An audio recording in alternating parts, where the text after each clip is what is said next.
stadium right now.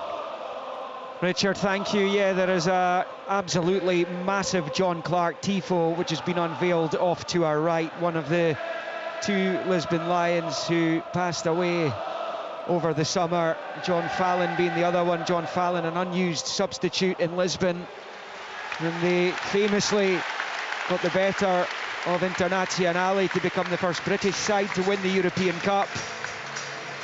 John Clark, 1941 to 2025, underneath a massive tifo of his head and shoulders, a really impressive sight, and I believe a tifo for his old teammate John Fallon will be unveiled at half-time as the St Mirren players come out into the Glasgow sunshine here, having finished their league season here last season and coming within minutes of winning just a second game here since 1990, denied by that late James Forrest equaliser on Trophy Day. And for the second time in the space of a couple of months, the St Mirren players will have to pay tribute by way of a guard of honour to their Celtic opponents. You've got half the St Mirren team to the left of the halfway line and the other half to the right, and we are just waiting on those Celtic players making their way onto the pitch. But yeah, the circle of life, I suppose. 1967 was a long time ago, and just three surviving members of that famous side now: Jim Craig, Willie Wallace and Bobby Lennox. But the fact remains that their legacy will live forever. So there is an SPFL delegation making their way out onto the pitch there. The plinth, the platform, is sitting waiting with the flag, and that will be raised and unfurled in front of the Celtic supporters. Have got so used to this. And another Celtic legend of a more modern day being welcomed onto the pitch in the shape of Paul McStay. 16 years at the club, 3 titles, 4 Scottish Cups and a League Cup, 76 times capped by Scotland, played at several major tournaments back in those days, and he's taken the acclaim of the Celtic supporters. I believe he was at the East Kilbride match with his old international teammate Ali McCoist yesterday, both East Kilbride boys, and it will be Paul McStay who will have the honour of unfurling the league flag here as Celtic celebrate yet another title. 13th in 14 seasons, and many of those who guided them to 4 in a row will be heading out onto the pitch now, headed up by their captain, Callum McGregor, who is the SPFL Premiership trophy in his grasp, as he has done many, many, many times before in his storied Celtic career. 24 major honours he has accumulated during this unprecedented period of dominance that the green and white part of Glasgow has had on Scottish football. And Callum McGregor places the trophy on the plinth to the left of the platform, and his teammates will line up alongside him. And as Falkirk did earlier on today, it is one last opportunity to celebrate what has gone before they laser in, and that's exactly what they will do on retaining their title. The success just keeps on coming. Tonight a treble on the final day of competitive action last season by Aberdeen in that Scottish Cup final. This is all about their latest league success.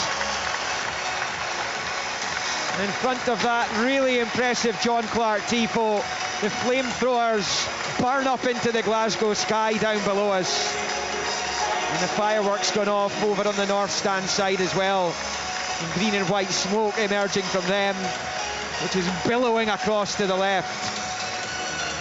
You can see above the north stand the flags at half-mast in tribute to those who are no longer with us. John Clark was called Mr. Celtic. He had some kind of role at the club across 6 separate decades. as a player in beside Billy McNeill at the heart of that Celtic defence. 4 titles, 3 Scottish Cups, 4 League Cups, and of course that European Cup winners' medal. 316 appearances. And of course he was an important part of Billy McNeill's managerial team when he was in charge here, along with Tommy Craig. And John Fallon, 6 league titles, 5 League Cups, 2 Scottish Cups. He was the only unused player in Lisbon. Also that spell at Motherwell, he's at Morton too.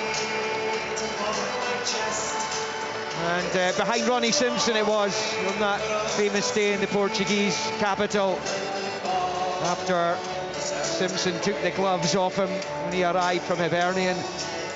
Paul McStay leaves the pitch. He will take his seat in the main stand here to watch on. The formalities are just about completed here, and it's almost time for the action to get underway. The St Mirren players are already wearing their all-black change kit with red flashes. There have been some changes to the St Mirren squad, clearly, as there have been with Celtic, and we will go through the starting 11s in just a moment. But Celtic Park will now pay tribute to John Clark and John Fallon, who will forever be remembered at this football club, in this part of this city. And 60,000 Celtic supporters will remember the pair of them now.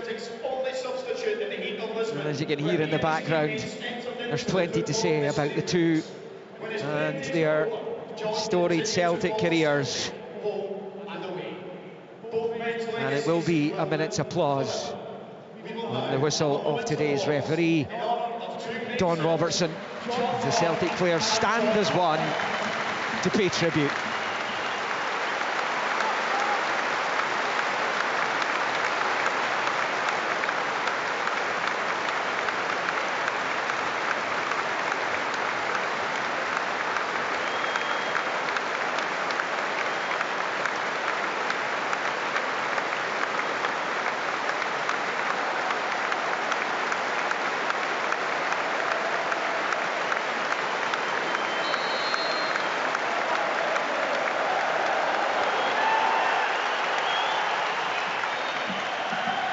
Well, there you go, an emotional moment for the families and friends of both John Clark and John Fallon.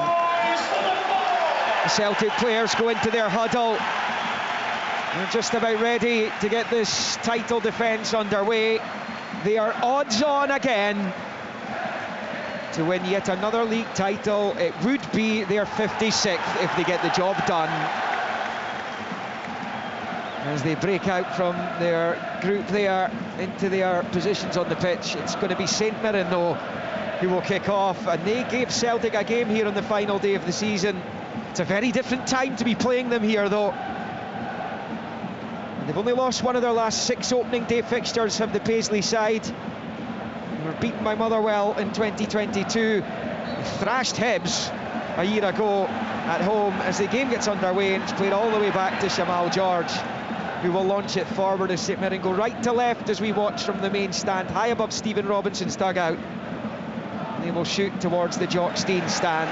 Celtic shooting east as Kieran Tierney gets his first competitive touch of the ball as a Celtic player since 2019, when he played at Pittodrie on a day Celtic won the title that campaign. He missed the Scottish Cup final with a hernia injury that season. So he's back and he's keen to make up for lost time. As that comes back to Carter Vickers, he rolls it back to Schmeichel.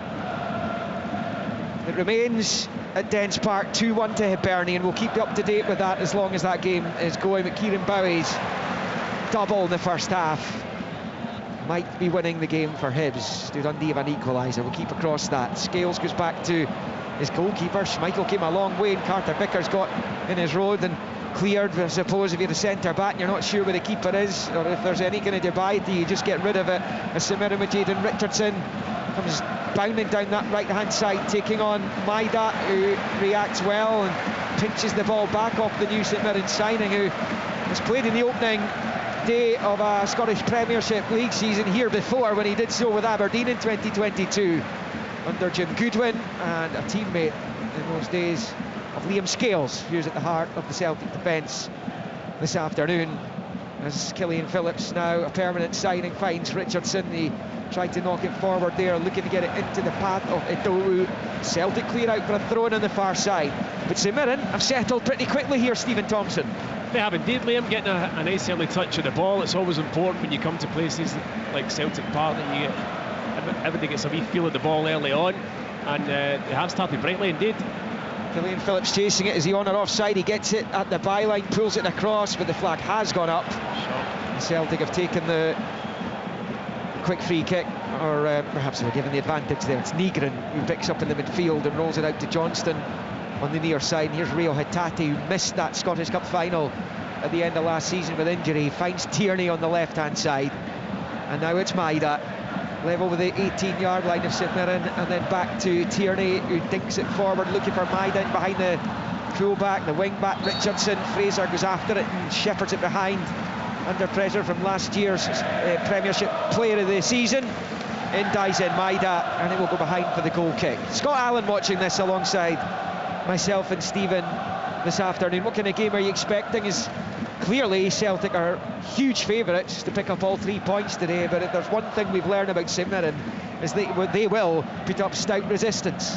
Yeah, well, you know, with this St Mirren team under Stephen Robinson, they're going to be very organised. They have that physical aspect that we spoke about, but the most important thing is for them, when they do land on the ball, can they keep it? Can they pick their moments when to get at this Celtic defence? Because you fully expect Celtic to have total control of the ball for large parts of the game, but there is always opportunities when you turn the ball over to get down the side, and we've seen that early on with Liam Scales. It was a slack back pass to Schmeichel didn't clear it properly, and I think it lands at Killian Phillips, and instead of, I think usually, as Tom always say, you would probably think about, I thought he was going to go for it. He was going to take the shot on, but he actually worked a nice move down the left hand side. Richardson obviously showing that pace that we know he's got, but listen, you would always expect, Celtic are always favourites at home, but St Mirren, they do have players who can hurt you and have that physical aspect and organisation. Here goes Phillips threading it through for Idowu. Carter Vickers' favourite, gets there first and turns away from Roland Idowu, who's playing that more advanced position than we saw him perhaps last season. Hatate picks up the loose ball and squares it to Johnston, who knocks it forward to the Sweden international Nygren on his competitive debut, wearing the number 8. And then rolling it back to McGregor, who finds Johnston, who'll turn it out to the touchline for Yang Hyun-jun, the South Korean in from the start today. Hatate to Tierney, winds one up and drags his left foot shot well wide from 25 yards out. Would have been a stunning start for him in his return to Celtic Park, and he found the net there. 0-0, 4.5 played. I can't blame him for taking it on. I mean, it sat up really nicely for him. He was about 25 yards out on his return to the club. Probably saw the headlines there, but he just choked the shot a wee bit. His place in that 2019 final that he missed before leaving Celtic that summer was taken by Johnny Hayes, who started that one, back working at the club behind the scenes, the youth team. And it is Kieran Tierney again on the ball on the left-hand side, across the line for Hatate, then to Tierney, and back to Liam Scales, who goes to Schmeichel.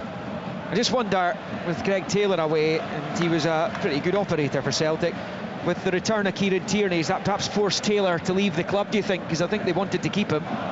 Yeah, I think Greg Taylor probably knows that Kieran Tierney is going to come in and be the number 1 choice left back. Celtic fans seen what he done first time round, and obviously the calibre of player he is, he would be your natural choice in the Scotland team ahead of Greg Taylor as well. So I can totally understand why Greg Taylor wants to go and play first team football. What I'm really excited about is seeing that as he comes up into the box there, Hatate. Yeah, it's Hatate now, wide right for Johnston. First time ball across, he couldn't quite find Ida, who's being well marshalled there by the former Celtic youth player Marcus Fraser, who got in the way and did enough to put Ida off. He closed him down well there, the big Celtic striker. 0-0. Yeah, it's great defending from Marcus Fraser. It's the first time in the game that Celtic have found a wee bit of space in wide areas. It's flashed across the front post. Ida does well to make that move to the front post, but Marcus Fraser followed him all the way, marking him ever so tight. And eventually Ida could do nothing but direct it by for a goal kick.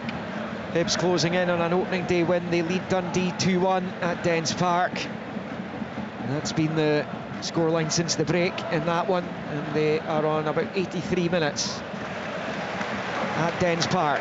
There's Nygren for Celtic on this near side. Just shimmies away from O'Hara. He's under pressure from Declan John, who puts it out for a Celtic throw-in on this near side. Now it's with Kasper Schmeichel, the edge of his box, turning it short to his left for Scales. And rolls it with the right foot short there to Tierney on the left, and then to Hatate, who finds Scales, and now it's with Callum McGregor. To Tierney on the north stand side, back to Scales. And then to the Denmark national captain Schmeichel, dinks it out to Johnston. Flicks it first time with the outside of the right boot to Ida, back to Johnston, and now Hatate. Patient from Celtic, will it pay dividends? So there's Tierney driving forward down the inside left to the outside for Maida, keeps it in play. Back to Tierney at the left angle of the box. He's got 4 in green and white hoop shirts waiting in the middle. And as Maida was back to Alistair Johnston, it's a clever dink ball. Maida's in behind, he's gone down, and he goes behind for the goal kick. And that's all it will be. Maida couldn't quite get on the end of that, and it stays Celtic 0, St Mirren 0. It's a lovely lifted ball from Alistair Johnston there, spotting the run of Maeda. With all the pace that he does carry, he just can't get on the end of it. I'm just looking at St Mirren there when Celtic are in the build-up with the ball. Obviously they go back to the 5 at the back, at the flat 3 in the midfield. Celtic are going to have to be patient, but the ball side to side to get the openings, because it is difficult, especially, as I said again, about that physical presence that they do have. So you can see clearly what St Mirren are playing. I don't know about you, Tom, but they are playing a lot. It's not as if it's a 5 really deep, they're actually quite high as well at the same time. Yeah, they are. I mean, Stephen Robinson said they were going to try and be brave today. They've obviously got the 2 up front. It's the first time I've seen Idowu play as high as that, and you're right, the 3 flat in the midfield. But yeah, Celtic will need to be patient, but that type of run from Maida is the sort that could pierce them, because if they are playing slightly higher, he's got the pace to get in behind, and he was only inches away from getting on the end of that pass. So good was St Mirren's post-split last season. They came here with still a chance of European football on the final day. Didn't quite happen for them, close to winning the game themselves. Dundee United beating Aberdeen wouldn't have helped them anyway. Here's Maida for Celtic, but Ida Gogic has to be careful. He's done just enough to get it back to Shamal George, and Ida's gone in on the St Mirren goalkeeper. That was a naughty challenge for me. I think he's caught Shamal George right in his rib cage. He's in a lot of discomfort. I'm not sure he had to go for that. For me, it was clearly going to be Shamal George's ball. Yeah, Gogic has got himself between the ball and the goalkeeper there. Ida was miles away from getting on the end of it. And it looked a real sore one. Absolutely flew in, stud up into Shamal George's chest.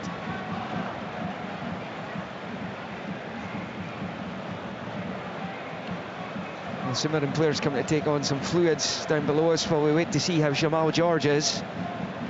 And that spell at Livingston. 2 seasons there before moving to Wycombe, who he is at St Mirren on loan from. And I hope he's okay here. There's no suggestion that Adamina is going to be in any bother with regards to disciplinary action after that challenge. The guys are trying to get a replay of that. So while they do that, let's see how the closing stages at Dens Park are going with Brian McLaughlin. Yeah, 4 minutes left. Liam, it's still Dundee 1, Hibernian 2. Hibs had a couple of really good opportunities to increase their advantage. Campbell with a header from a corner, clawed away by McCracken, and then Campbell again with a shot, another corner but the opposite side of the pitch. Again, no, McCracken with his feet this time. Dundee's closest, they've come to an equaliser. There was a crossing by Callum Jones. Finn Robertson inches away from connecting with a header. Just 3.5 minutes left here now. Dundee 1, Hibernian 2. We'll let you know when that goes to full time, or if there is drama before we get to that point. Shamal George is okay, and you've managed to see a replay of that? Yeah, he does catch him, but I don't think they would need anything any discipline from Don Robertson on that occasion. Thankfully he's back up on his feet and okay. There's man drawn, a St Mirren attack to Phillips. A poor ball into the box though. The big Irishman, though John's going to be able to keep it in play, and back heels it off Johnston and wins his team a throw-in level with the Celtic penalty spot on the near side.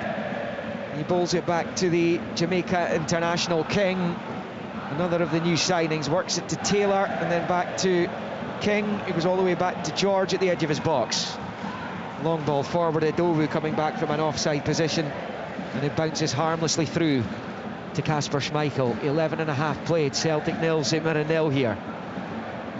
Earlier there was a 2-2 draw at the Falkirk Stadium. Falkirk back in the top flight after a 15-year absence. A 2-2 draw. We fought back from behind twice, the Bairns. Long ball, Ida almost took that down beautifully in the St Mirren box. Now it's Declan John picking up, former Rangers player. It's back to King. No heavy touch, Negrim was almost onto it, but it's King now to John. Back heel looking for the Edowu, but it's gone straight to Johnston. Hatate goes down, fouled by King. Celtic free kick, about 6 yards from this near side touchline. Hatate straight back up.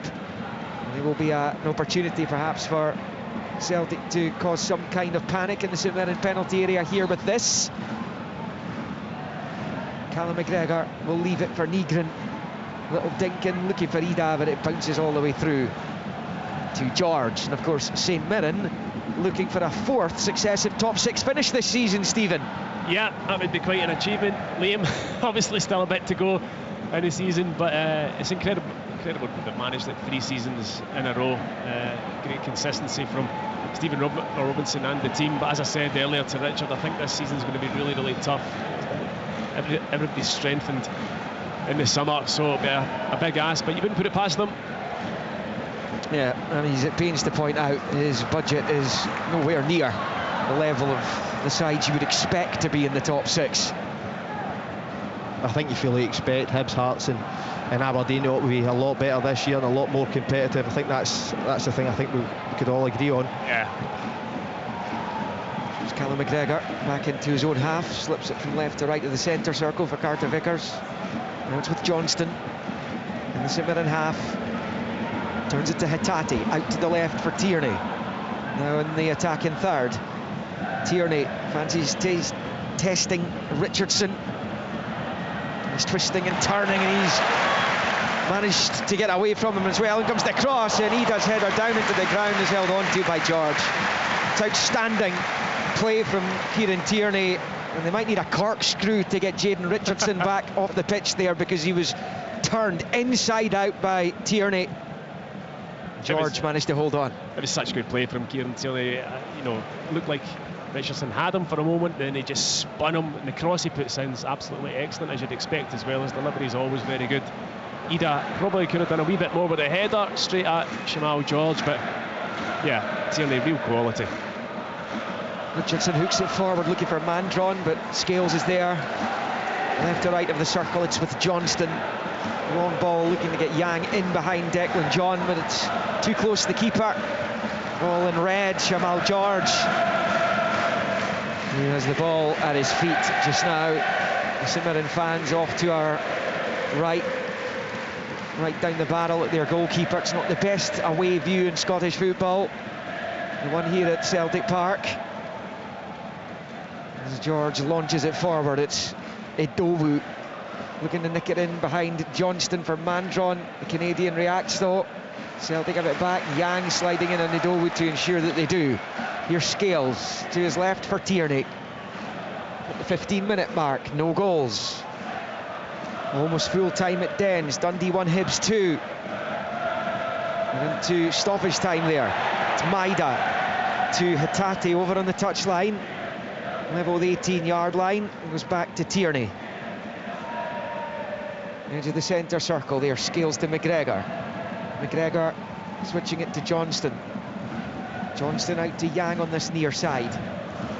Midway inside St Mirren territory. Squares it to Hatate.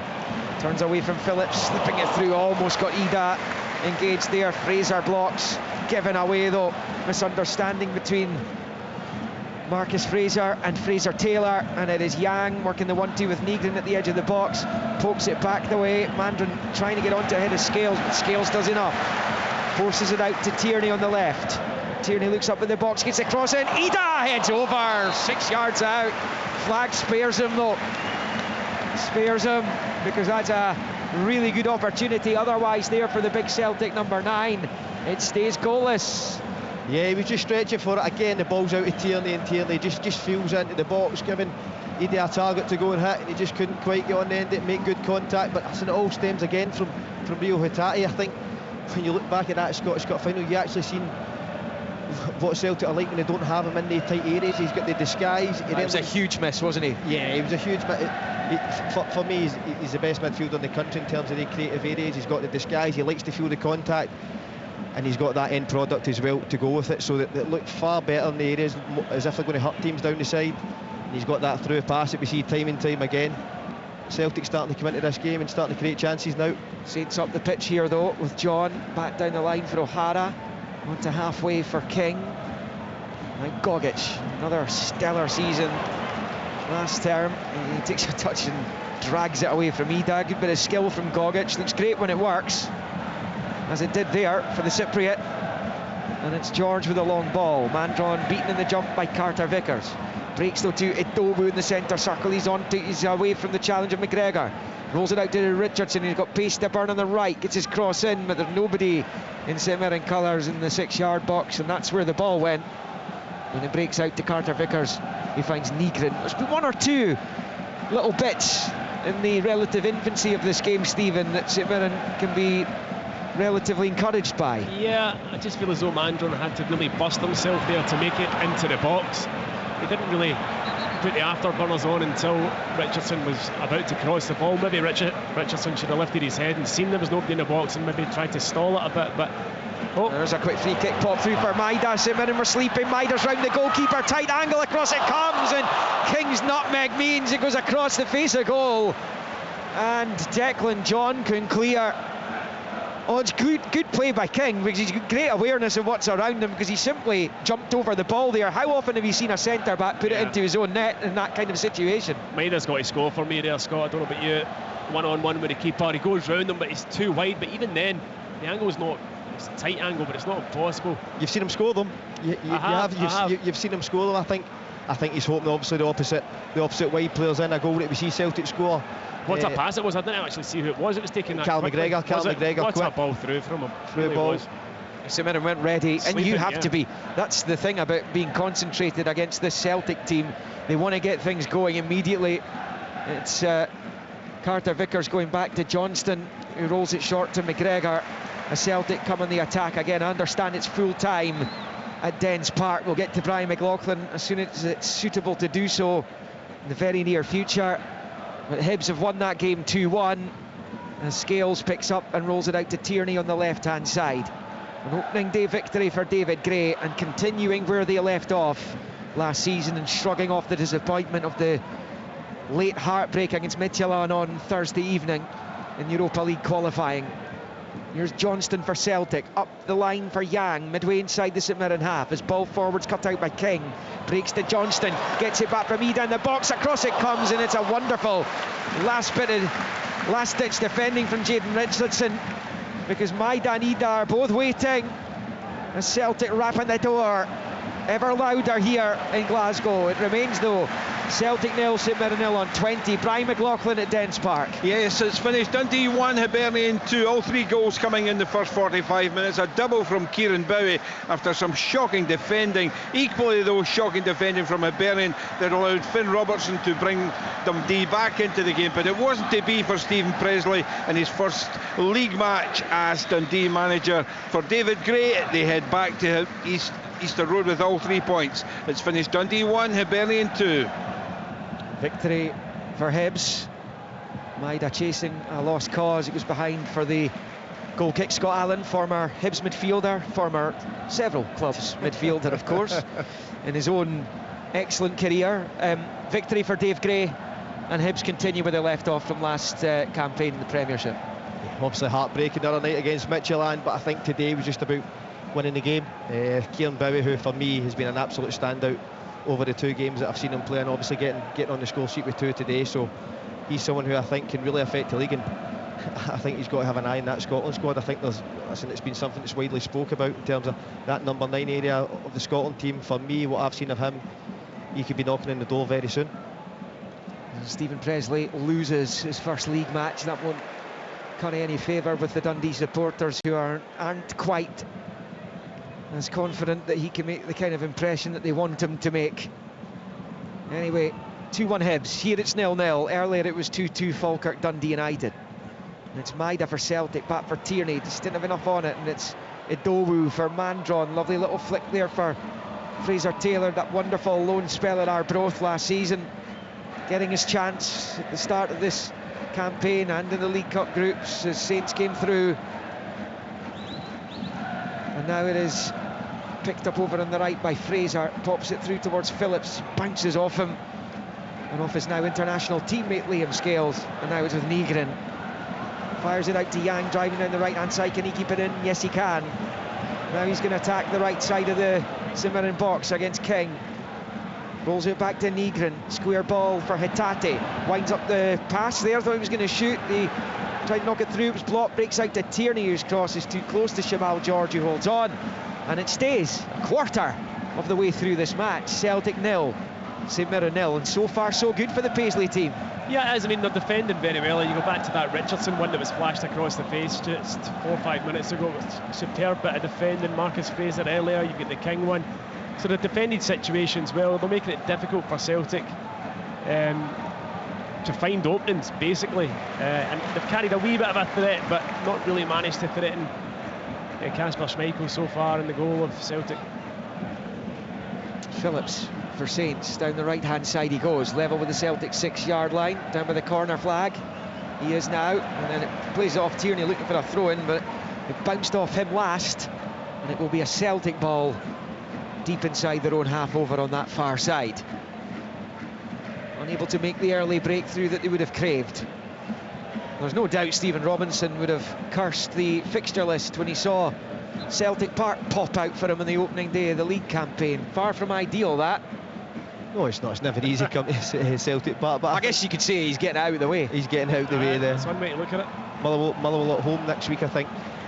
So I think just looking at St Mirren, they have to try and keep the ball for a spell, allow players to get higher up, to get so that's what we've just seen there. That cross into the box, one guy at the edge of the box. They have to keep onto the ball for at least 5-6 passes to get guys. Oh, poor touch from Richard King. He's bailed himself out though as he gets there ahead of Ida.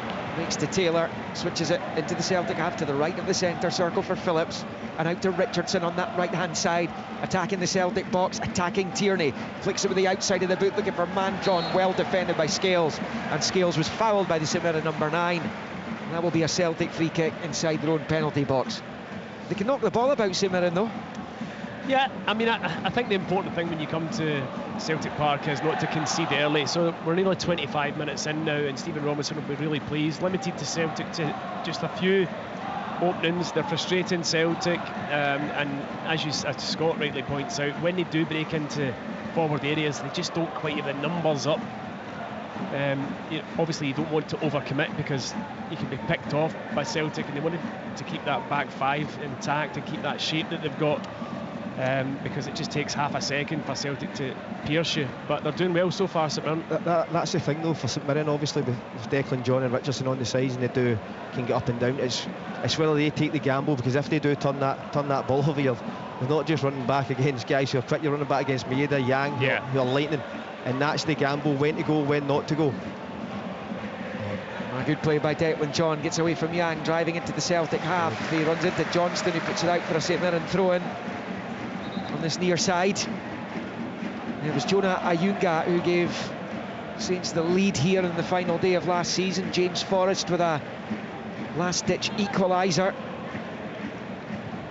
It's King goes long, looking for Phillips, in behind Scales. Killian Phillips just loses out to Scales at the last. Just as he would have been thinking, he might have got some space to get a shot away. Scales did well, but it's a little bit too last-ditch for Brendan Rodgers' liking, I would have thought. 25 and a half in at 0-0. Great run from Phillips from deep from midfield. Tracked very well from Scales, and he dealt with it in the end. Good find from King as well.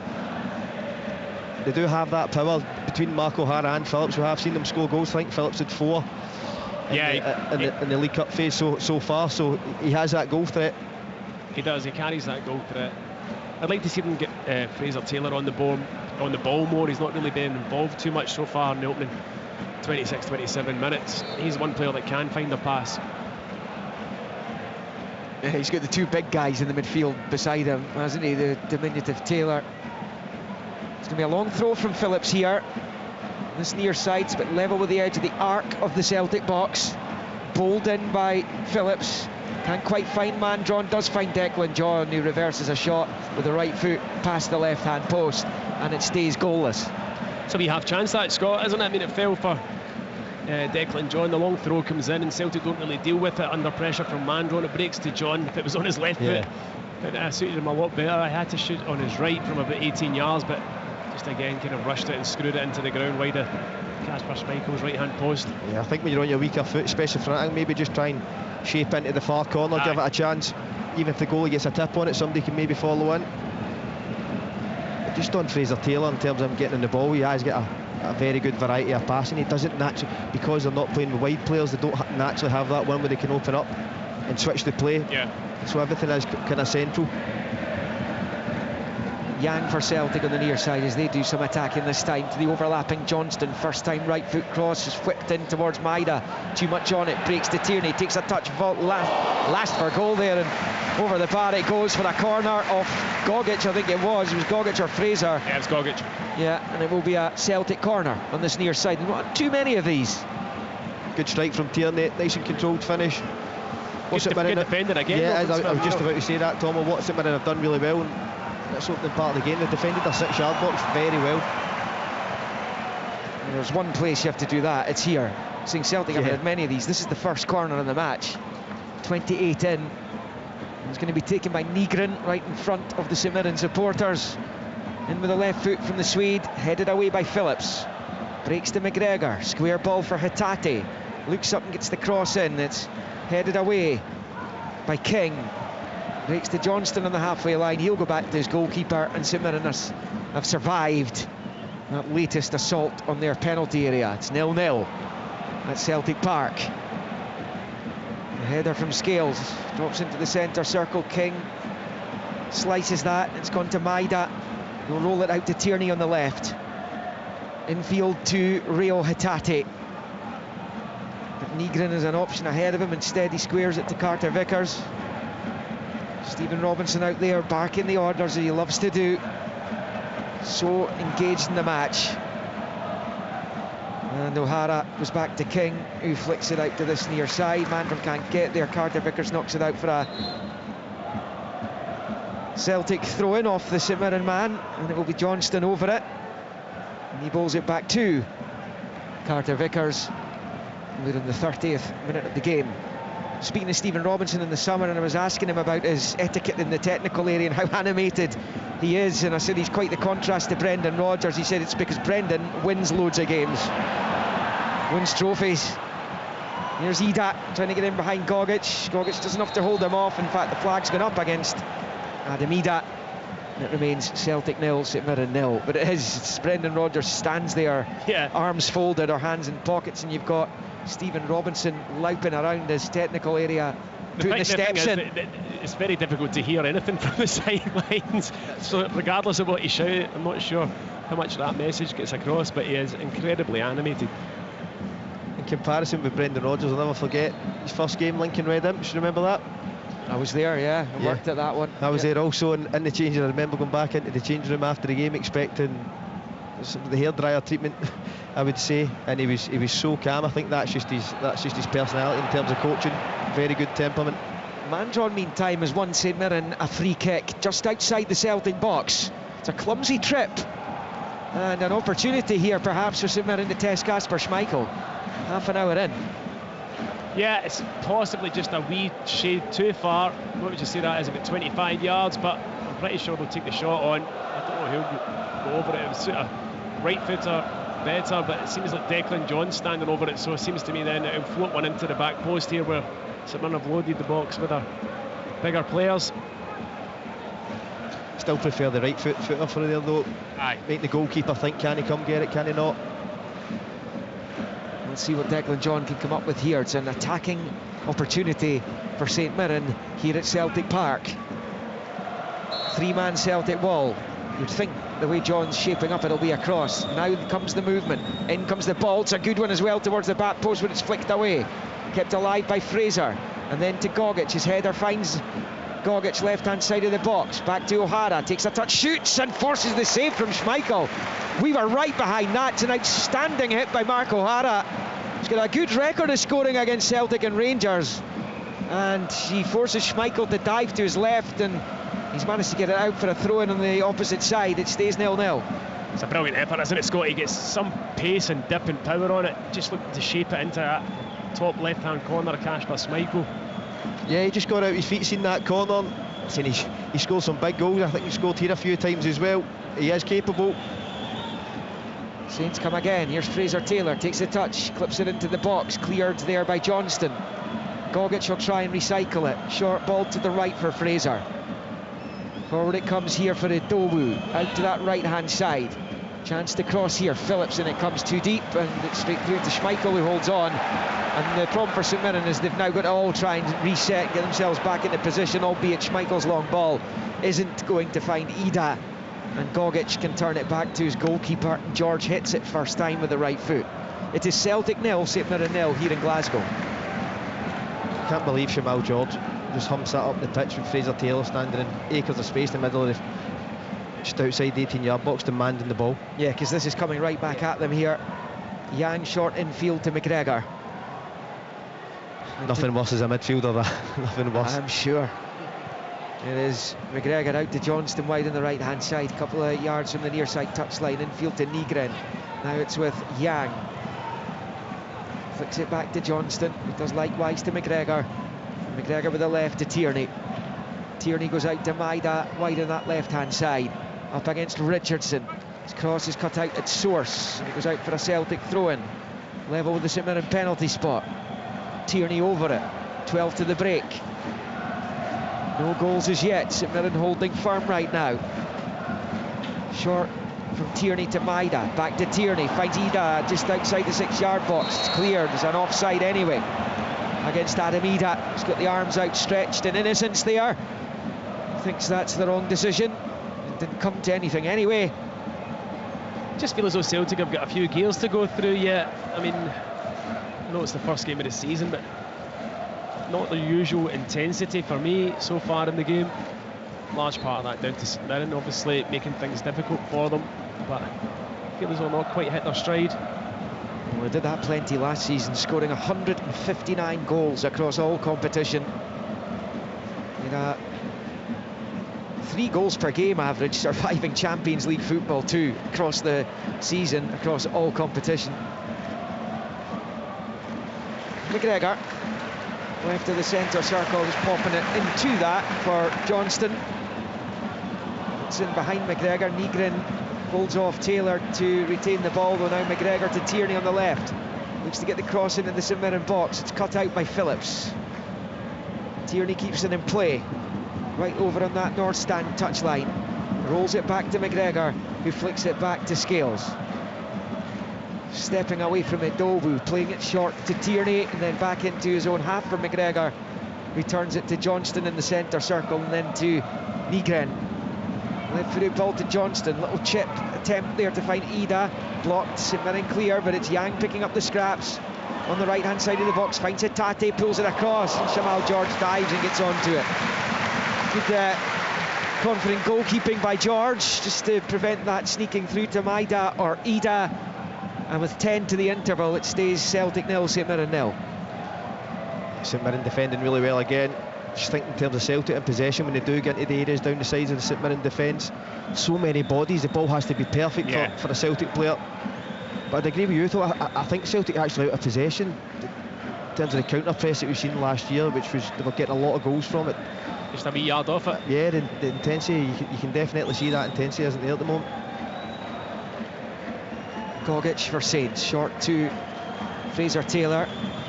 St Mirren have had those 4 competitive outings before today in the League Cup. I'm disappointed with their opening to the League Cup groups when they were held by Arbroath. But they went on to top the section in any case, albeit they weren't seeded. And they have been handed a tie against Hearts in the second round. Well, they've held firm here up to this point, and it's McGregor rolling it to the left for Kieran Tierney, who finds Hatate. Infield to McGregor, and that half of the pitch bathing in August sunshine over on that far side. Earlier today in the Premiership, Falkirk 2, Dundee United 2, Dundee 1, Hibernian 2. One game to go. Hearts, Aberdeen tomorrow. I just wonder about that game and whether the incoming storm will have an impact on that fixture in Edinburgh. We shall see. Amber weather warning across the Central Belt. Here's Tierney for Celtic, and now it's with Maida.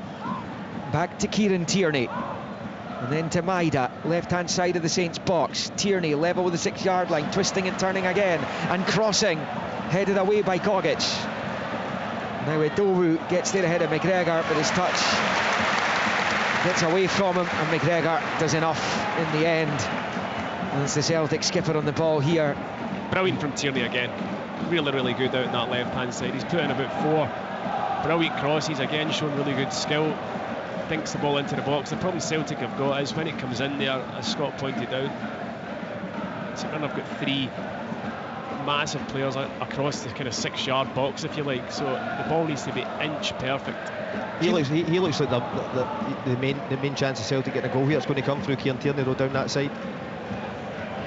Yeah, if you look up the meaning of no-brainer, Kieran Tierney is right beside that. Free transfer back to his boyhood club. Has there been a bigger no-brainer signing? I doubt it, and he certainly looked quality in this opening half. It's Hatate for McGregor, and now Johnston. Johnston out to Yang on this near side. And attack the right angle of the St Mirren box. Plays it square to McGregor. Now it's Hatate at the edge of the D. Turns and shifts it through to Ida. Shimmies it back to Hatate. Now it's Yang. St Mirren up against the ropes here, but they've done enough. Celtic trying and failing to play their way through them. Will they come again though? Maida to Nygren. Looking for Tierney, cut out by Richardson, and Phillips wallops it clear. Anywhere will do. Black shots for St Mirren. Just too tight, isn't it, Scott? I mean, they're trying to thread the eye of a needle there, Celtic, and don't get me wrong, some of their one-touch passing there was excellent, but there's just too many bodies to go centrally through it. Yeah, you need to go side to side, maybe 3 or 4 times, Tomo, until that gap opens up and then get the runner from midfield. We've not really seen that powerful running that Brendan Rodgers spoke about from Nygren at all in this first half. He's been really quiet, hasn't he? Celtic under 70% possession at this point against teams, including St Mirren. I've seen them in the mid-80s in the past. St Mirren have defended brilliantly. Ida header on target. A couple of cross balls from Tierney primarily on that left-hand side have caused problems, but Jamal George has had a really stout defence ahead of him as we head towards the final 5 minutes of the first half with the scoreline blank. It's out for a St Mirren throw-in, level with their own 18-yard line on their right side as they try and attack to the left. Not done too much of that, as you would expect. It's bowled forward by Fraser, comes off the head of Tierney, falls to Nygren, who finds Johnston. Johnston then out to Nygren to the right. Yang on the touchline, he turns infield instead. Now it's with McGregor. McGregor to Tierney on the left, down the line for Maida. Shifts it infield to Hatate, rolls it back to Tierney. Infield to Nygren, now it's with Hatate. Nygren on it now, onto the chest of Ida in the box, he shoots, but it's kind of scuffed there. And George holds on. He killed it on the chest, swivelled, but he just didn't make the purchase that he wanted. And it stays Celtic 0, St Mirren 0. The champions being frustrated here. It was a difficult chance. I mean, he does well to kill it on the chest, as you rightly point out, but then he's got to take it really, really quickly because he's under so much pressure and he couldn't get any purchase on the shot at all. Carter Vickers with a header forward, and now it's with Yang looking to knock it through and looking for the pace of Maida, but Richardson does well. That is one thing that we saw from Jayden Richardson as he moves it back to his keeper when he was at Aberdeen. Sometimes defensively he wasn't what they were hoping it to be. It was Jim Goodwin brought him to the club, but one thing that was undeniable was his pace. So Celtic, it's going to have to be pitch perfect to get Maida in behind Richardson today. Yeah, he showed a a lot of pace there. I thought Maida got on the end of that, but he put the afterburners on and matched Maida. The twice they have got in behind them is when they've took it quick. He's not been set, That's he's right, not been ready. That's right. Fraser back to Gogic. Marcus Fraser, long ball. Looking for Richardson. Tierney will get there first though. He's trying to see it behind, and he does. Goal kick to Celtic. Will Brendan Rodgers be disappointed with what he's seen performance-wise? He'll be disappointed they haven't found a goal, of course. Yeah, I think from what I see of Celtic so far, I do not think they're playing with the same intensity. I would say in and out of possession, I think Celtic, as Tom rightly said, they could go up a few gears. Whether that comes in the second half, whether that comes from maybe one or two changes. Yeah, we'll see. We have some attacking players on the bench. Obviously, is the one new signing in Shin Yamada. Yang finds Johnston on the near side, and back to McGregor. Field for Hatate. Chipped out towards Yang, headed away by Declan John. The break back to Callum McGregor here. McGregor rolls it to Tierney. Centre left position, left hand side of the box for Maida. Cross it comes, and John puts it behind for the corner. The Celtic try and find the opener before the interval. Nygren looking to take a quick corner, although he's had his mind changed for him because Yang was being chaperoned there by Adobu. Nygren taking his time instead over the corner, though he's going to play it low back to the right angle in the box for Johnston. Now it's with Yang, back to McGregor, and then Nygren looks up, chipped ball in. George commits himself, up he goes, and he gathers, and it stays Celtic 0. It's a poor St Mirren ball. 0. It's a poor ball. I mean, it's just so floaty, and again, St Mirren are perfectly set up. All their players in alignment across the 6-yard line. The ball coming in has to be far better than that if it's going to test the St Mirren defence, and it was an easy one for Shamal George to come out and just take. Celtic will have keen eyes on the Champions League playoff draw, which takes place tomorrow. A couple of weeks before the playoffs descend upon us. The draw made for that stage of the other two tournaments in Europe as well. Slovan Bratislava, Basel, Karabakh, Dynamo Kiev and Sturm Graz are possible opponents, as Johnston's upended by Adobu, and he's the first booking of the match. The Celtic fans think that should have been red. They are complaining despite the yellow being administered by Don Robertson. Yellow card for me. Yeah, I don't think it's a red. It was a late challenge, poor challenge from A striker's challenge. Adobu, yeah. But I don't think any more than a yellow, really. The thing from Brendan Rodgers' point of view, as we go into the final minute of the first half with the scores blank at the moment, Scott, is that, and he hinted about this the other day, he doesn't want to stand still here. Celtic progressed to the knockout stage of the Champions League last season. You'll want to at least replicate that, if not go further this term. The problem is they're not guaranteed Champions League football this season, league phase football, let alone anything else. Yeah, and listen, I totally understand, as I touched on at the top of the show, Liam, was the fact that was when he used it, when he was speaking after the Bayern Munich game about trying to be better than they were every other year. So bring in players. Can we strengthen? Can the squad be even 10% stronger than it was last year? And at this moment in time, it's not. I think we'd all agree on that. It's not. Obviously lost players. Ida obviously been given the chance to play up front. I'm looking at him today. I can see why Brendan Rodgers is wanting another player in that position to come in. He hit the ground running. I'm looking at Nygren today coming in instead of Engels. He hasn't really set. I haven't really seen much of him at all, if I'm being honest. I mean, he's been tidy when he's been on the ball, but he's not done anything particularly creative. And especially like, when a team's playing with so many defenders, but you have to make unselfish runs in behind and maybe create a bit of space for one of the wingers coming in. But the two number 8s have all been coming to the ball. It becomes very easy to play against for St Mirren, especially if they're playing in front of you. Celtic, what we know about them, when they have that interchanging, when they have guys come from out to in, it's very hard to pick up, and eventually they get in behind you, but they haven't done that today so far. We are in 1 minute of stoppage time here. This is where St Mirren have to be so careful. How often have we seen Celtic score at this precise moment? There's about 10 odd seconds left.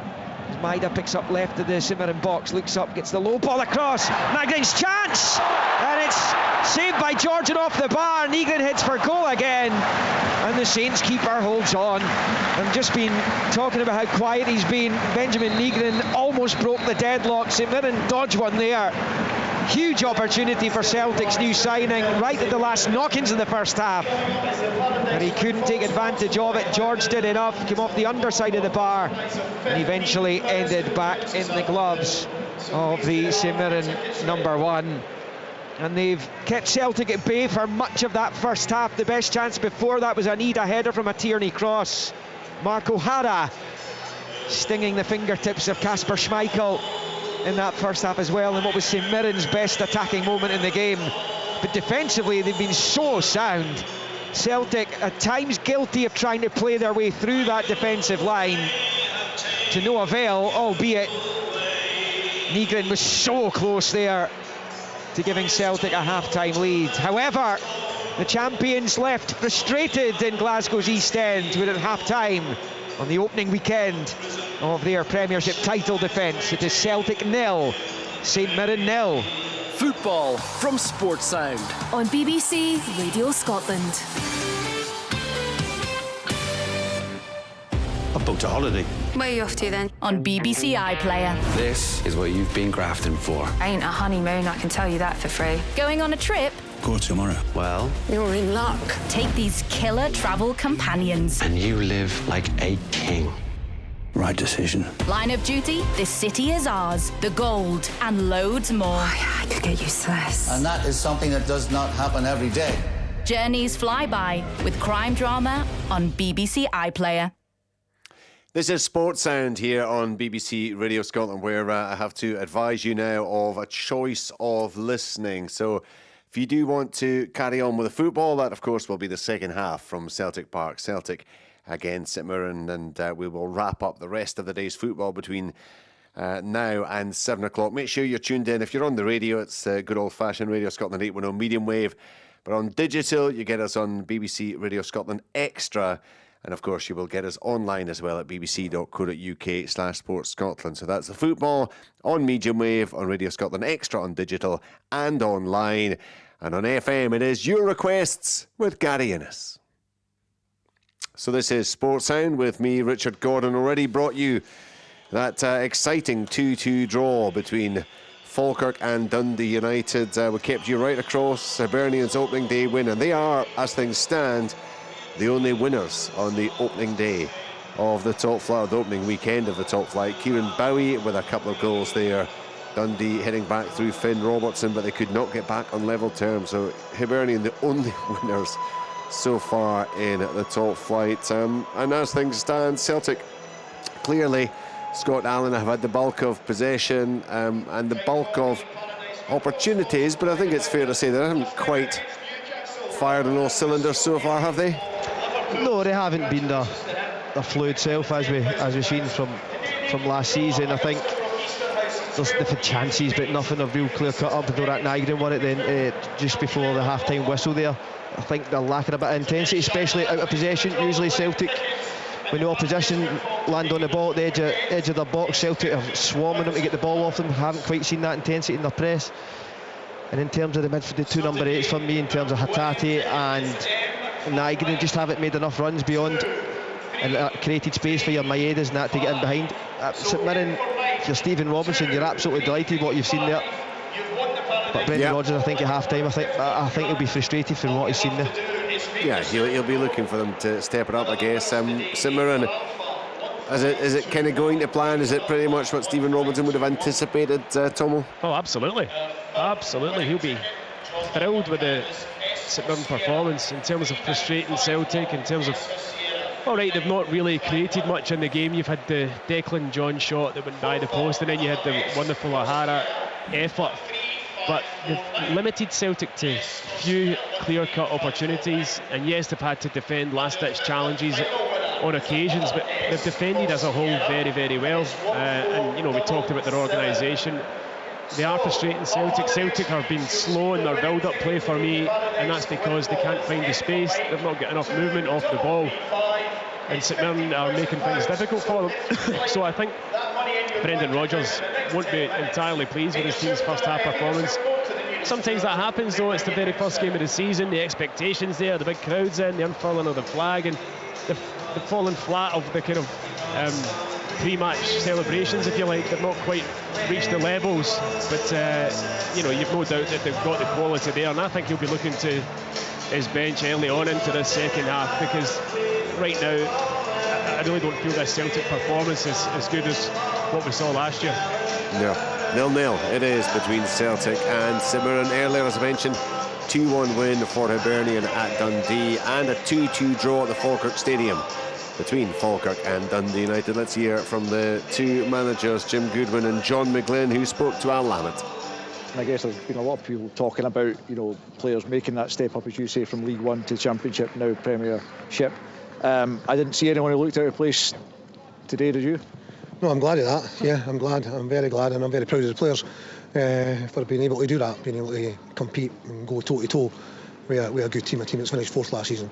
So I'm very proud of the players, and you're right. I would agree with you. I thought we done a lot of players that looked Premiership level. I think the second one is more disappointing. Yeah, you know, the first goal from Falkirk, it was a really well worked goal and a fantastic finish from young Tays. The second one, you know, to happen so quickly after we just got our noses in front, you know, that's where the real disappointment comes from. You know, I felt we had enough bodies back there, you know, in and around the penalty area to deal with that situation. You know, someone's got to take command and get a good clearance on the ball. You know, credit to Falkirk. You know, they done us a number of times with the ball in behind. I thought that was something that we struggled with throughout the evening, throughout the afternoon. So that's definitely something that we have to look at and make sure that we do better. But I think over the course of the game, I think it's probably, you know, a fair outcome for both teams. I think you could see the appreciation of the fans at the end of the game. They appreciated every bit of effort that was put in and the way that we played. Yeah, we didn't win the game, and you will obviously have to try and pick up as many points as you can at home. So we will learn from certain aspects of the game, as you always do. Again, repeat myself, very proud of what the players have done and the appreciation of the fans that were here today. Sell out, a good following from Dundee United as well. Wish Dundee United all the very best in the European game coming up. Hope they can get through over the two legs. So many, you know, key players for us that are out injured. So we asked a group of players today and go again next Thursday. You know, that's the challenges that we face at the moment. They are the challenges that we want. You know, like I said to you, you know, pre-game, you know, a couple of years ago this weekend we were kicking off the championship campaign against Arbroath, and now, you know, standing here after a draw with Falkirk, thinking about how we prepare for a trip to Rapid Vienna in Europe. So we've made a lot of progress in a couple of years. It's going to take time definitely for this group to come together, but I do believe when we get the full squad back, I think we've done, you know, really good work building a really strong squad. Yeah, that's going to be something to look out for, I guess. Number of injuries right now, Jim Goodwin, but the point he makes is a fair one. You know, we talk about Falkirk having come a long way. Certainly Dundee United have as well. When you consider the contrast that he mentioned there, 2 years ago, league opener against Arbroath on Tuesday night, they'll be going into the Conference League for that away game against Rapid Vienna. Over the piece, Dundee United twice in front, Falkirk heading back. And actually, Jim Goodwin at the end there, he was saying, look, it's a fair outcome for both teams, Stephen. It is a point apiece. It gets Falkirk back on the board, I guess, when it comes to top flight football. And United have, well, they've ticked off a fairly tricky away trip, haven't they? Yeah, absolutely. But it sounds the way that Callum was explaining the game, I think a draw's probably ended up being the kind of fair result in the game. And, you know, Jim's right to point out that he is struggling with injuries just now. They've come off the back of European games. They're going into another European game. We've seen how teams have struggled with that in the last however many years, the kind of smaller teams when they get to the European stages, and it can often affect your league form, and that makes it even more difficult when you're actually missing and your squad's thin and you're missing some of your key players. So I think Jim will be absolutely delighted with the point. Obviously there have been a bit of a fanfare for Falkirk, much like there was here before the game, with the unfurling of their championship winning flag and etc, coming back into the league, a massive home crowd in for the game. So I think Jim will be really delighted to get a point on the board. And you're right, it will be a difficult away fixture. That it's one of the better AstroTurf pitches, but it is AstroTurf. And there was a kind of, I don't know, there's been an expectation. I think a lot of people I've been tipping Falkirk to be decent this season. The last two teams that have come up, obviously Dundee and Dundee United, that have been promoted, have ended up in the top 6. I think that's a big ask, but I think that Falkirk might end up being quite a decent side this season. So I think they'll both be fairly happy with the point by the sounds of things. Yeah, I mean, it's great, isn't it, Scott, to have Falkirk back up in the top flights. We touched on this earlier with the guys who were doing the game with us, but they do add an awful lot to the Premiership. Yeah, they do. I think it's been an amazing story under John McGlynn. I know quite a lot of the boys as well who have been at bigger clubs and not quite getting the first teams and went away to get regular football when they're now playing in the Premiership. One of them, obviously, young Dylan Tate scoring today. So I think the environment John McGlynn's created there has been brilliant. He's obviously got the fans back on board. They're turning out their thousands to come support the team. I still think over the course of the season it could be really difficult for them. I don't think they're working with the same budget as obviously the two Dundee teams, as Tomo touched on there. So I think there will be difficult moments within the season. But in saying that, there's a month left to go. I think if you're a player and you haven't quite got something sorted yet, and you see how they play, they have that style of football, it's an attractive place to go and play football and go and make a name for yourself. Yeah, I mean, it always feels a bit strange, doesn't it, Stephen? It's the league season up and running, and yet you're still looking, well, certainly in the top flight, you're looking at like still a month to go. I mean, you go down the leagues, and the clubs have until the end of September to still bring in loan players. Yeah. So it's quite an elastic transfer. It would just get, if you're right, get your squad sorted out for the start of the league season, Never works and then out you like just that. get on with it. Yeah, it never works out like that, though. I mean, I think most clubs try to get a core of players in and then assess things in kind of July as the football starts back into August, and then maybe there might be a wee bit of money there left to pull in another couple of signings if you require them. I mean, St Mirren have signed 9 players in the window so far, and you heard Stephen Robinson when Jane asked him before the match, he probably would like another one in. Feels as though you could do with at least one more to kind of add to his squad, but again, finances very much dictate that. And you know, Falkirk haven't done a massive amount of business, kept the core of the squad that have been promoted, much like Hibernian. I suppose Hibernian haven't done a huge amount of business. Then you've flipped that and you've got other teams that have, you know, completely transformed and brought in a number of new players, Dundee United being one of them. But yeah, I mean, I think for a manager, you want to be starting the season with the team that you have been working with through your pre-season, through your friendly games, through the League Cup, etc, etc, and then maybe, if you've got money there, add to that. Of course, the other flip side of that is there'll be players that the managers will be looking to move on, and sometimes that's the domino effect where you've been able to bring another player in. So yeah, but I do agree, kind of you're almost like a good month into the season and you're still getting players signing for clubs. Yeah, well, I mean, all the managers I've heard from thus far are all. I haven't heard a single one. Mind you never do, Scott. Do you hear a single manager say, "Yeah, that's it. I'm done. I'm happy with my squad. I don't need to bring anyone in." I mean, it's very, very rare they'll say that, because they're always just looking to add, to tinker for as long as they can, aren't they? They don't want to make it easy for the guys above them at the club. If they get the chance to strengthen their squad, they would take it. I think Hibs are an interesting one, because the two players that did come in, and Mulligan and McGrady, came right in and actually made this Hibs team stronger in the midfield, I think. So getting the right signing is obviously the most important thing, and having an impact in the game. You obviously look at their defence, they had that continuity there, and that's why I think Hibs will still be really good this year. They've strengthened in the right areas, they've got that continuity at the back with the back three, and obviously the goalkeeper, and that's even with bringing in a 6 foot plus Salinger to come in, but because Jordan Smith's been so good, he's kept his place. So obviously I just think a lot of it does rely on how your results go in the next month as well, where you might get a bit desperate at times. But we obviously heard the Rangers manager speaking yesterday, and I think you can tell in no uncertain terms he knows that he needs better quality, and so it's different for each and every manager. But I think some clubs, and obviously Hibs, who I spoke about there, they've brought two in who went right into the starting team and made a difference. And that's actually going to be key over the next couple of weeks, because that will, Stephen, bend the mind, if you like, of chairman and directors. If the results haven't been quite as they would have hoped for in the early part of the season, they are perhaps, or the very early part of the season, they are perhaps more likely to loosen the purse strings to allow an extra player or two to come in.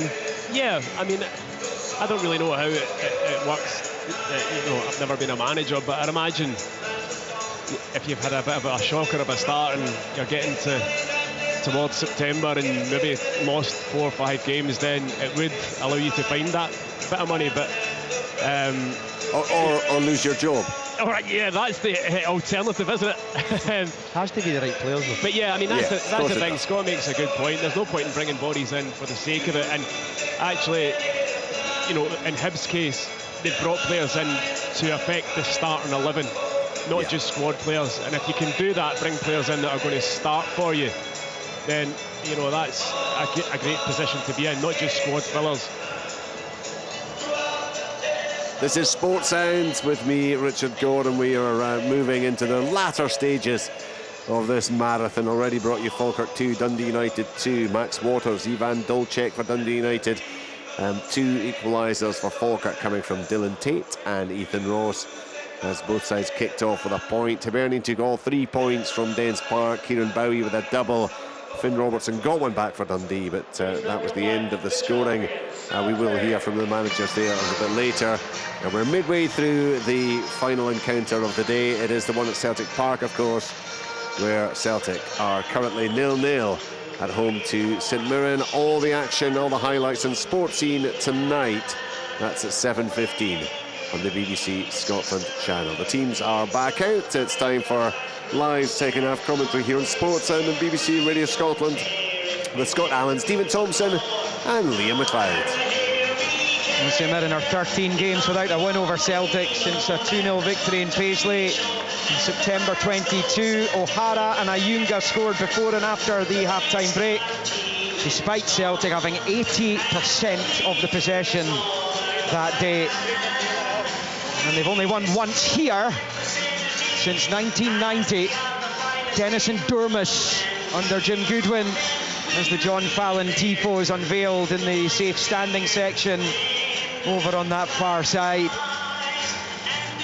Another man from that famous day in Lisbon, who he didn't play, still well remembered at this club. Such a terrific Celtic career as the hosts get the second half underway, shooting from right to left in the green and white hoops. St Mirren in the black with red flashes, one of their change kits.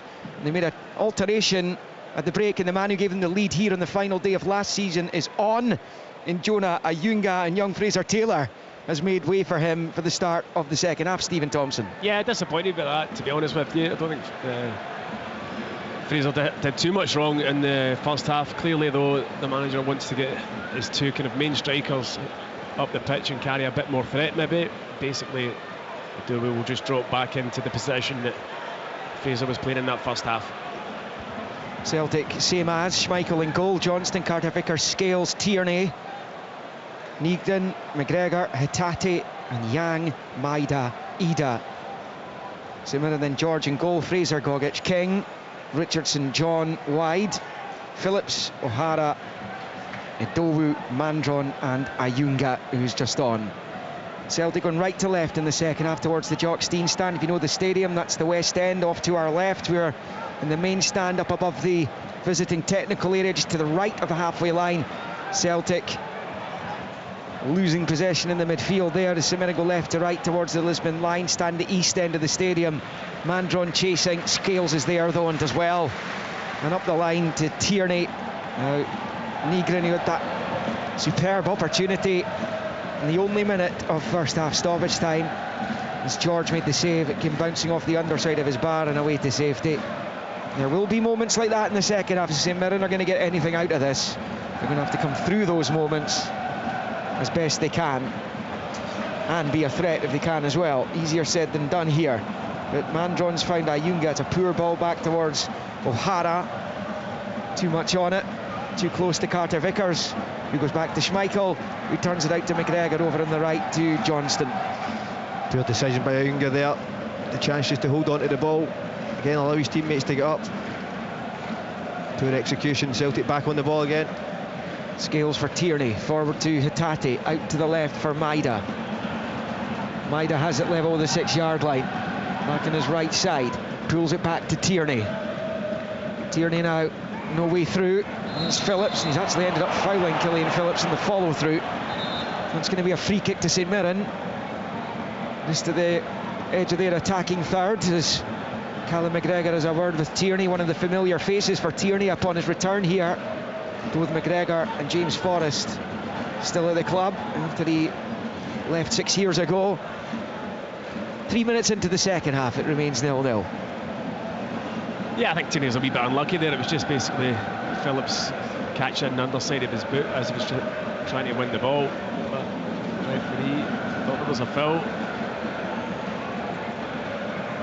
Jamal George then with this free kick for St Mirren. It's about 6 yards from this near side touchline. He hits it forward with the right foot up towards the big attackers. Ayunga jumps, doesn't get anything on it though. Celtic clear the lines. Over on the far side, it's collected by Richard King. Long ball, man drawn, and Ayunga will chase. Ayunga was closest to. Scales does enough to get it clear. Mandron comes into midfield to pick up. The Celtic fans think he used a hand. The referee doesn't think so. It's now back with Gogic. Long ball forward, which is headed away by Tierney. Nygren then heads it back to Carter Vickers, who nods it out to the right for Johnston. First little murmurs of discontent from the Celtic supporters there when Nygren headed it back the way. Schmeichel plays it short to Scales. Scales out to the left. I think that was for Tierney. It's ended up going to Maida. Back to Tierney, to the halfway line for Hatate, to McGregor, to Hatate, who works it out to the right there for Yang. Johnston on the underlap, but Yang gets the cross in, and he dives but can't make anything of it, and it goes out for a throw-in right down by the corner flag on this near side for St Mirren. You kind of felt, Scott Allen, any kind of contact from Adam Ida and Celtic are probably looking at the lead. Yeah, it's a great run from Adam Ida. It's actually the difference that Alistair Johnston makes, because he sprints into an area at pace. It allows Yang obviously to get a bit of space to get the cross in. He fires a great ball across, obviously goes out for a throw-in on the opposite side, but see just that speed of movement from Alistair Johnston there, creating the space. We didn't see that as much in the first half. Throw in St Mirren then, taken by Fraser. A couple of games for the Celtic first team, a long time ago now. They're giving it away. Let's try and win it back, but it breaks Celtic's way with Maida. Now it's McGregor into the box, he shoots, and the save from George down low to his left, and Yang was very close on the follow-up to knocking it home. Stays 0-0. That was a chance. In comes the cross ball from Nygren. He can't find anyone in green and white, and it sails behind for the goal kick, and that's one of those moments that I was talking about that St Mirren will have to come through if they're going to get anything out of this game. As Celtic came forward there, and it's a decent save by George, albeit he was touch fortunate that nobody was there. Yang couldn't tuck it home. Yeah, absolutely, Liam. It's a good effort from Callum McGregor. It was kind of always turning away towards the far post, and Jamal George gets down, gets a hand to it, but it pops back into the middle of the 6-yard box, and luckily for St Mirren there wasn't anybody there to tap it home. A decent goal-scoring season last time around, Callum McGregor. For a number of years. Comes from Celtic pressing a lot more intensity at the edge of the St Mirren box. So that's where the chance comes from. Ooh, Maida has clipped man drawn down below us. St Mirren free kick at level with the edge of the centre circle in the Celtic half. It remains nothing each here. 51 on the clock. He got into double figures last season, Callum McGregor. One of his early season goals was against St Mirren in Paisley. A lot of them from outside the box. He likes that low drive, doesn't he? Yeah. Scored a few of them last year. The daisy cutter. 1920 was his previous best goal scoring form. Mark O'Hara over the free kick here then for Saints. Right footed, bends it into the box, flicked away by Scales. Ayunga will keep it alive, left hand side of the Celtic penalty area. It's a lovely turn, and he's been chopped to the ground. The referee's laying an advantage. John's in there, and he hasn't taken that advantage. Bit of a let-off for Celtic, that. Got to do better tackling, John, there. He breaks into the box. He's got to just flash that across the face for me. And anything can happen at that stage. You can come off a defender. St Mirren had a couple of players in there. It's almost like he panicked a little bit. It was a nothing ball, was it? He kind of he couldn't make up his mind, I don't think, what he was going to do, and in the end did nothing. Long one from Jamal George, flicked on by Ayunga. Drops to John wide on the left. Looking to win at least a throw-in. It's kept in play though by Yang. Finds Carter Vickers, and now it's with McGregor. Shifts it to Tierney, left hand side. It's Kieran Tierney up across the halfway line. Now he's found Maida. Maida infield to Yang, who looks up and finds Johnston, and then Nygren in a central position. And it breaks the way of Idowu just outside his box, and St Mirren are able to clear. Looked like Nygren was going to be in there as Saints come away in the counter, and it's with Ayunga left-hand side. Carter Vickers is the only one back at the moment. Ayunga shoots for goal. It's weak. It's left his manager hopping in frustration down below. It's a comfortable take for Schmeichel. It stays Celtic 0, St Mirren 0 on 53 minutes. Do you think he should have looked inside? Scott, Killian Phillips had made a great run into the box. You're screaming for it, but try telling that to a striker. I know. He's in that area of the park. Actually all came for a really bit of good composure from Idowu. Just at the edge of his box instead of just hitting it long. Yeah, it's gone the other end of the pitch though, and Maida pulls it across. It's cut out by Fraser and behind for the corner to Celtic. They're first of the second half. Fraser's clutching the small of his back there, having been on the stretch to block that one. Looks uncomfortable, doesn't he? It's as if he tweaked something in his lower back, but he's getting to his feet now. That's what happens. Age catches up with you, Liam. Don't I know it? Don't you know it? Aye, tonight. Don't I know it? you're just a youngster. Says the youngster, yeah. Nygren will take the corner for Celtic. Outswinger with a left boot in this main stand side. Dinks it high, and it's Maida who attacks it and heads over. Oh, a bit worrying from a St Mirren point of view, given the height that's in the St Mirren team, that one of the smaller Celtic players has risen there and won the header, albeit it's gone well over in the end, and on 54 minutes it remains goalless. Yeah, it was actually a really good jump from Tyson Maida. He gets up really, really high, but St Mirren will be looking to see who was meant to be picking him up. Thankfully for St Mirren, his header goes a couple of feet over the bar. But again, I just don't feel Celtic are quite at it, Scott. You know, used to seeing them cut teams open with energy, with quality, and it's just not quite been there this afternoon. Flashes, I think that's... Aye, but not even, you know, very seldom. It's just not been the performance I think that the Celtic fans were expecting. To me, they just don't look in total control that you usually see when they move teams, they get the ball where they want it to go. Listen, a lot of that, you have to give a lot of credit to St Mirren, because defensively their shape has been fantastic. Obviously worked on it.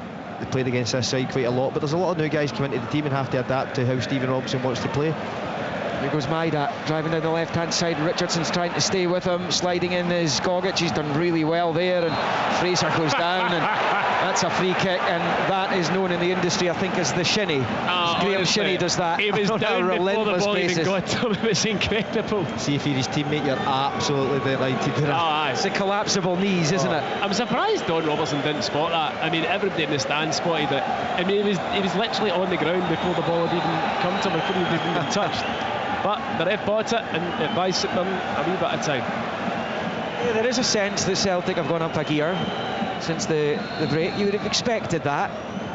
Stephen Robinson would have expected that, and he'll have told his players, get through the first 15-20 minutes without conceding. Yeah, I think in the game. I think Maeda winning a free header from a corner kick would have set Stephen Robinson out of ways to lose a goal to Celtic. Nygren heading back to the edge of his own box. Carter Vickers rolling it out to that far side, but it's gone straight to Declan John, who's on to it.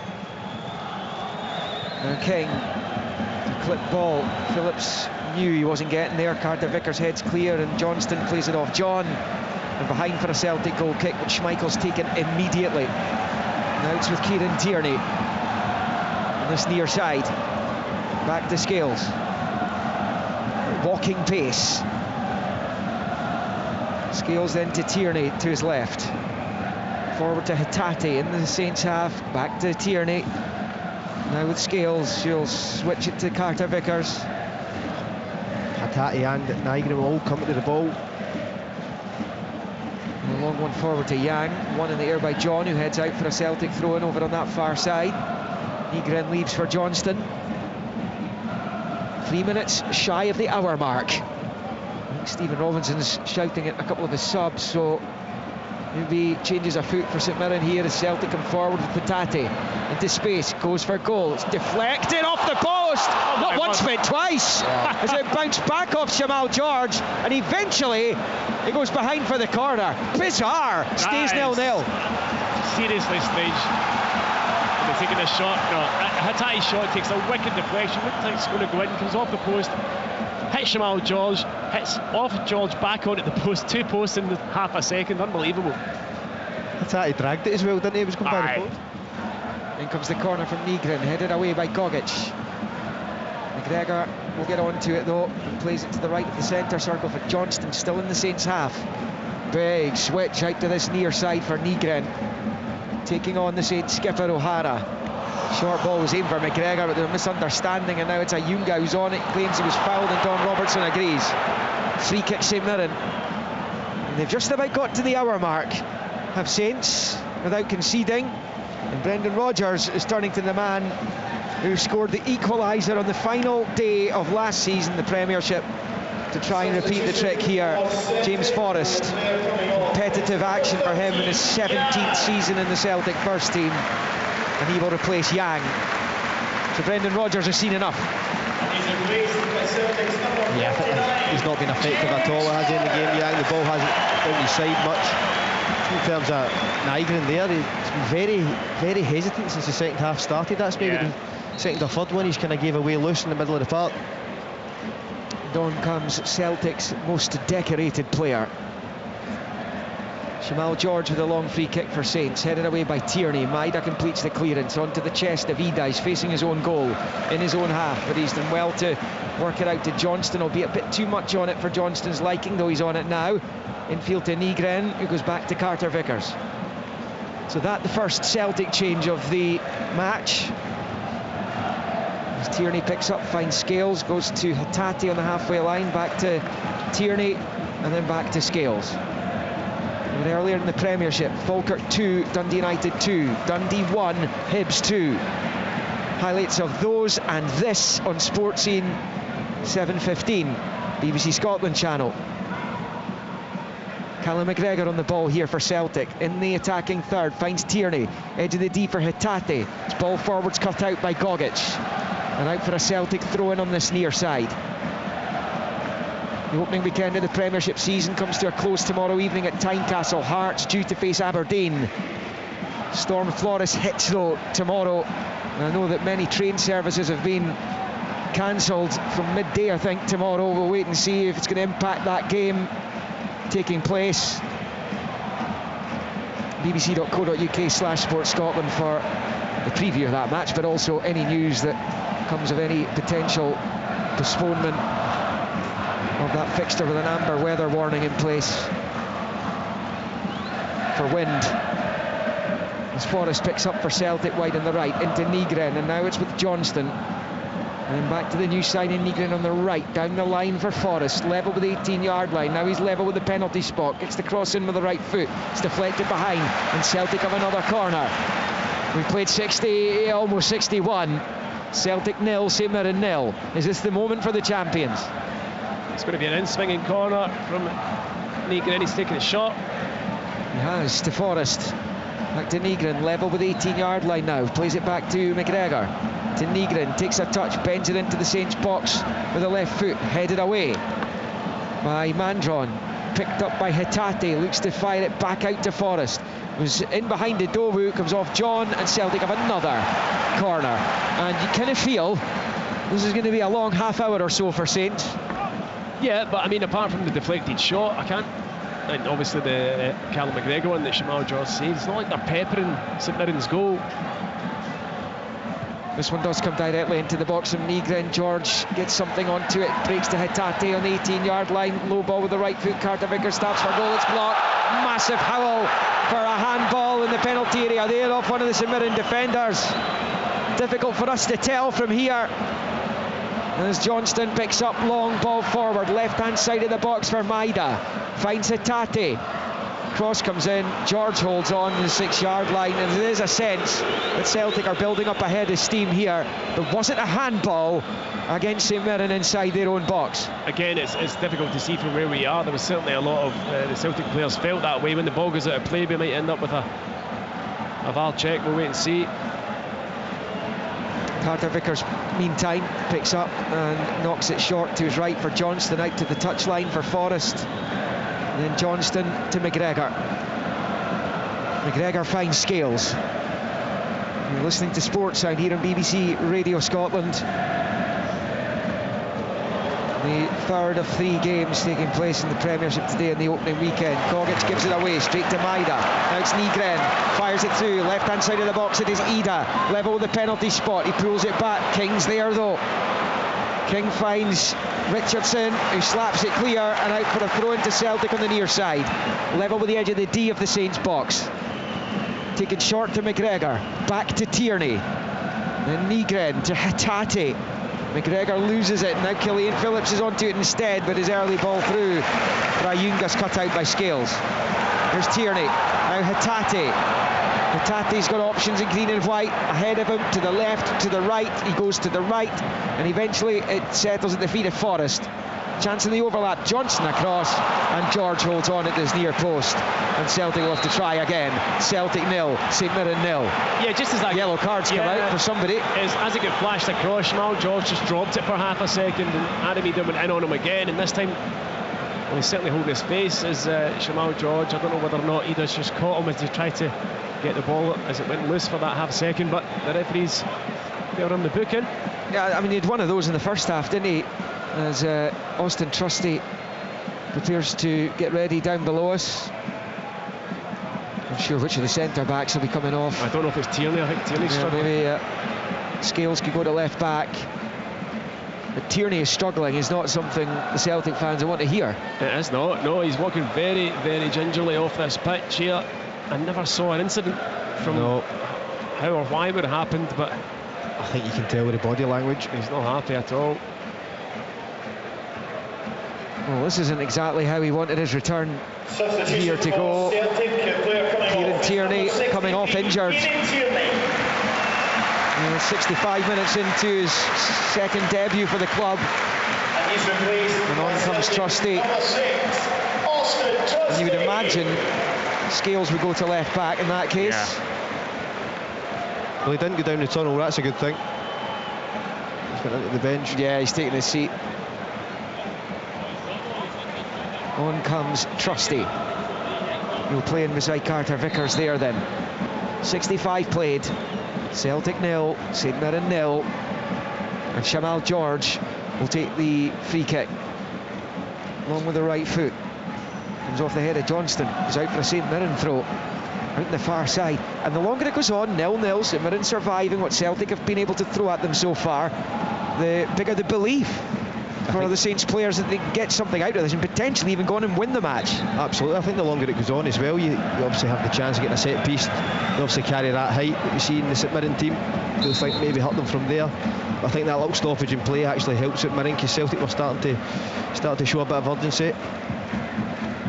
They've had one win here at Celtic Park since 1990. Those Dennis and Derma's goals going back to the game when Torfason, Shaw and Lambert scored in a 3-0 win for them here, as Idowu picks up on the near side. Maida pinches it back, but then Idowu returns the favour, knocks it through here. Rayunga, right hand side of the box up against Scales. He delayed his cross, but he does win St Mirren a corner right in front of their pocket of supporters off to our right hand side. Will it be St Mirren who make the breakthrough? Well, Idowu does really well against Maeda, getting his body in and then rolls it down the line to Ayunga. I felt as though he should have flashed his cross in, but he didn't, and then eventually Scales gets back and deflects it in for this corner. But an in-swinger from Declan John coming up. St Mirren have all their big men up. Left-footed corner from the Saints' right. Big group of players at the back post, 2 Celtic players at the near post. And it comes from John. It's on top of Schmeichel, who punches away with both fists. And it will be collected here by Phillips. Takes a touch, looks up, big raking cross ball to the left-hand side of the box. Flicked away by Nygren. Kept alive on the far side. John trying to take it down inside the penalty area and unable to make anything work as he knocks it through there to James Forrest. Forrest onto it. He's got Maida ahead of him. Here goes the veteran to the edge of the area. Might fancy doing this all on his own. Is it to check his run now? Little reverse looking for Maida. When it pops out at Mark O'Hara, though he can't get it away. It's McGregor! And it's 1-0 to the champions! An unusual mistake from Mark O'Hara.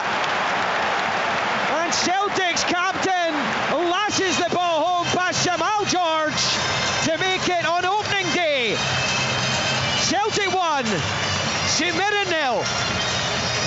The ball breaks to the edge of the box. Mark O'Hara, he's caught in two minds. Does he go long? Does he try and do the pass? Fortunately, he goes for neither. And the ball breaks to Callum McGregor. That's a fantastic hit. That low drive on the volley. And it bounces into the far corner. A fantastic strike from Callum McGregor. Yeah, I mean, he took it really, really well, but from St Mirren, it's so disappointing. They've defended so well throughout this match. All comes from the run from James Forrest. Brilliant run. I felt as though he should have shot. He travels 40 yards with the ball. St Mirren don't deal with it at all well.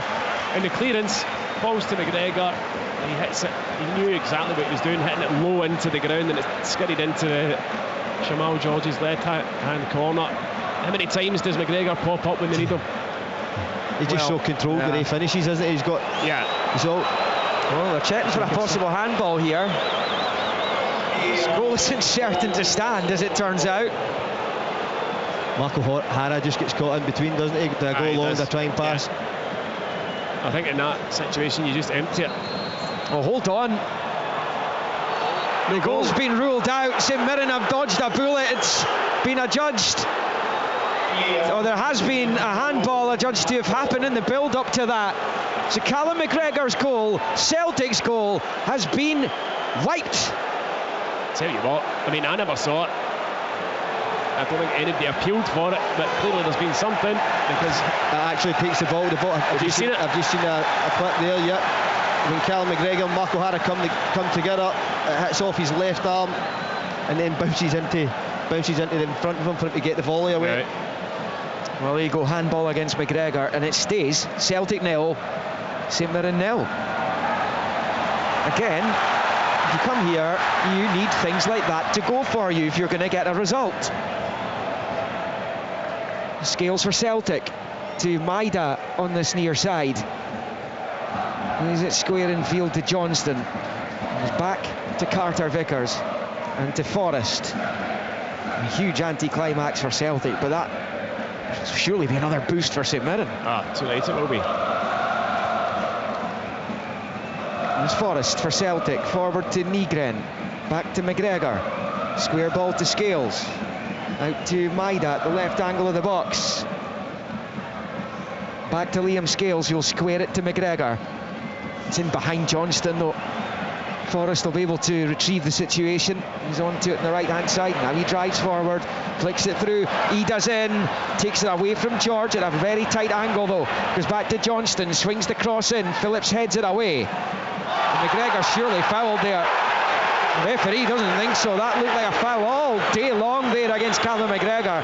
And Celtic would have had a free kick very close to the penalty area. Yeah, I have to agree. Certainly looked a foul from here. I wonder whether he thought he was playing advantage because Celtic had the ball, but they were going away from goal. Back the way, yeah. No, exactly. Suggest I didn't see his arms go up either, so Nygren for Celtic. James Forrest made a real impact already. Yeah, you can see what he can still bring to the party, can't so you? Sharp. So sharp, direct. Scales crosses in. Looking for Ida, out muscles the defender and blasts straight at goal, but it's saved by George. Wow, that's as point blank as you'll get. And St Mirren going a counter. Schmeichel has to come out of his box to get there though, ahead of Ayunga. Scales can't keep it in play. It's going to be a throw-in on this near side. It's just going to be one of those days for the champions. 71.5 played, it is 0-0. I felt as though Scotty might have been able to hit it first time, but he takes the touch, and at that stage I think anything low goes in by the goalkeeper. He absolutely smashes it, but straight at Jamal George. Yeah, for me I thought it was an incredible touch, to be fair, on the chest away from the defender, and then you're hoping he goes across the goalkeeper. I think from our angle we were looking at, it looked as if it was to his near post. I think Marcus Fraser stolen a couple of yards there. That's been pointed out to him by the Celtic fans as he wins another throw-in off McGregor. They are knocking on the door now, Celtic. Yeah, they've been a lot better, haven't they? I think a lot of that's honestly down to James Forrest, the impact he's had, very direct, looking to commit guys. He's also got that awareness where he can play 1-2s as well round the edge of the box. Liam Scales with a throw-in on the near side for Celtic. St Mirren couldn't take advantage of the attacking position they were in, and now it's Hatate. Out it goes to Johnston. Forrest on the touchline on the right side. 72.5 on the clock. It is 0-0. It is Forrest. Switches the play to the left. Scales to Maida, left-hand side of the box, fires it across. Ida can't get anything onto it, and it bounces off the shins of Nygren and behind for a St Mirren goal kick. Yeah, I mean, the cross wasn't bad from Daiser Maida. It just fizzed past everybody, and it comes to Nygren, who's at the back area of the box and tries to take a touch, and it bounces off his shin out for a goal kick. He's not had the afternoon, I don't think, but I wanted in his Scottish Premiership debut as Nygren. I think that could be his last touch. I think he'll get whipped here. Yeah, Engels is, I think McCowan as well, getting ready to come on. Celtic last lost in the opening day of the league season in 2021. They were beaten at Tynecastle in Postecoglou's first league match in charge. It's their first opening day defeat in 24 years. They haven't lost a home league opening day fixture since 1950. Beaten 4-3 by Falkirk 75 years ago under Jimmy McGrory. It remains 0-0. Who scored, Leo? St Mirren still very much in this game. Who scored? There were 7 goals. I'll tell you later, right? We'll have a little sit down later on. I'll tell you all about it. There's Carter Vickers for Celtic, over to the right-hand side for Johnston. Forrest then taking on his man, moving in field, flicks it with the outside of the right boot for Liam Scales on the left-hand side of the Saints penalty area. Cam ball back to the left of the box there for Forrest, down by the byline. Back out to Scales on this near side. Low ball to the edge of the box for Hatate, left of the D. Turns on his right side. Hatate plays it through. Cut out though by King. St Mirren clear. Celtic trying to make those changes. Saints are going to look to the bench too. One last big effort for them to try and take at least a point from this. There's just over 15 of the 90 left.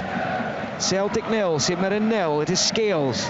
Out to the left here for Maida. Drops the shoulder, fires it across, and Gogic with the challenge, and Ida puts it behind for the corner. Yeah, they're starting to camp themselves in here.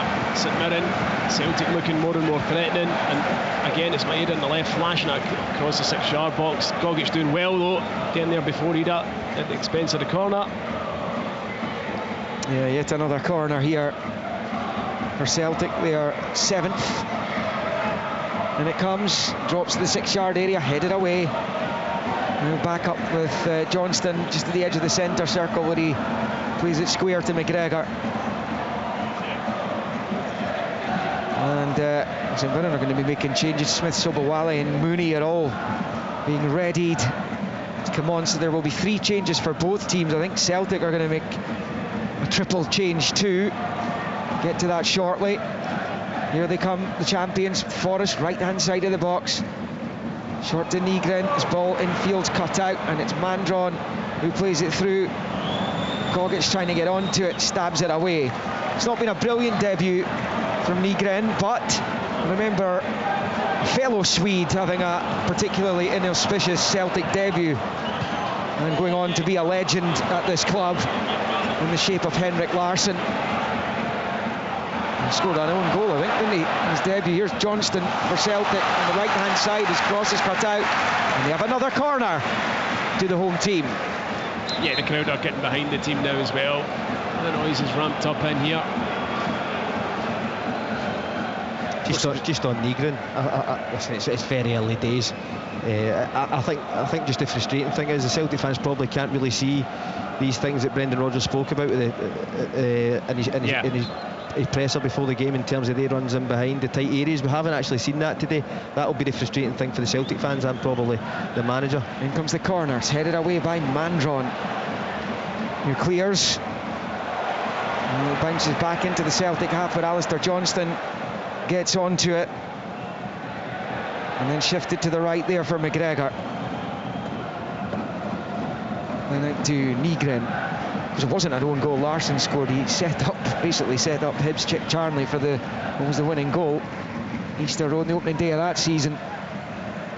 And that defeat under Postecoglou at Tynecastle I was talking about, it was the first opening day defeat since that day. You would imagine Nygren will be one of the players to come off here. Johnny Kenny's the third to come on. He's going to replace Ida. McCowan and Engels are the other two, and Nygren will be replaced by Luke McCowan. And Engels comes on for Hatate.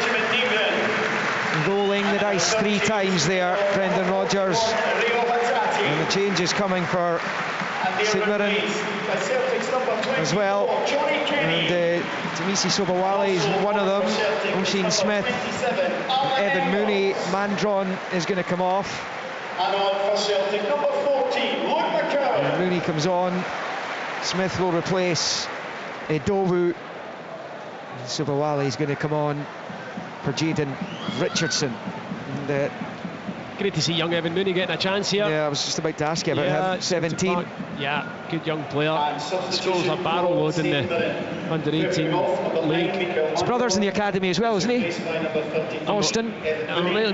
You know more than me, but I only know Evan Wages, his brother. I don't know his brother. A good player, I like that. But yeah, it's a great opportunity for him, great experience as well. 12 minutes to play, 0-0. Liam Scales over the throw. Level with the edge of the tee of the St Mirren box on the Celtic left. You just cannot rule Celtic out at any point. St Mirren know themselves. It's a long ball for Mooney. He's going to chase after that. He's in behind the Celtic defence. Trusty burrowing back. Ayunga's waiting in the middle. It's back to Sobowale, level with the Celtic penalty spot, taking on Scales. Fires it back, chance blocked by Johnston. It was Oisin Smith who's just on, who last at goal. Should he have done better? It stays 0-0. I tell you what, that's a big chance. Evan Mooney does so well with the run in behind, links their play to Sobowale, cuts it to the edge of the box, probably about 16 yards out, I would say, for Smith. Nobody on him, just pick a corner. Hits it straight off a defender. Massive chance for St Mirren. What an impact that would have been from 3 substitutes. Oh, I know. It was all 3 of them involved. Yeah, all 3 of them involved. Great ball from Sobowale. Yeah, he's joined after a year at Swindon Town. Sobowale. Scales picks up for Celtic, and now it's McGregor, and Celtic have little over 10 minutes plus stoppages to play with here. They're going to win this game. It's down the right with Forrest, attacking the byline now. Brilliant pace from Forrest. His ball across is brilliant, but it's cut out even more brilliantly by Marcus Fraser, and behind for another Celtic corner.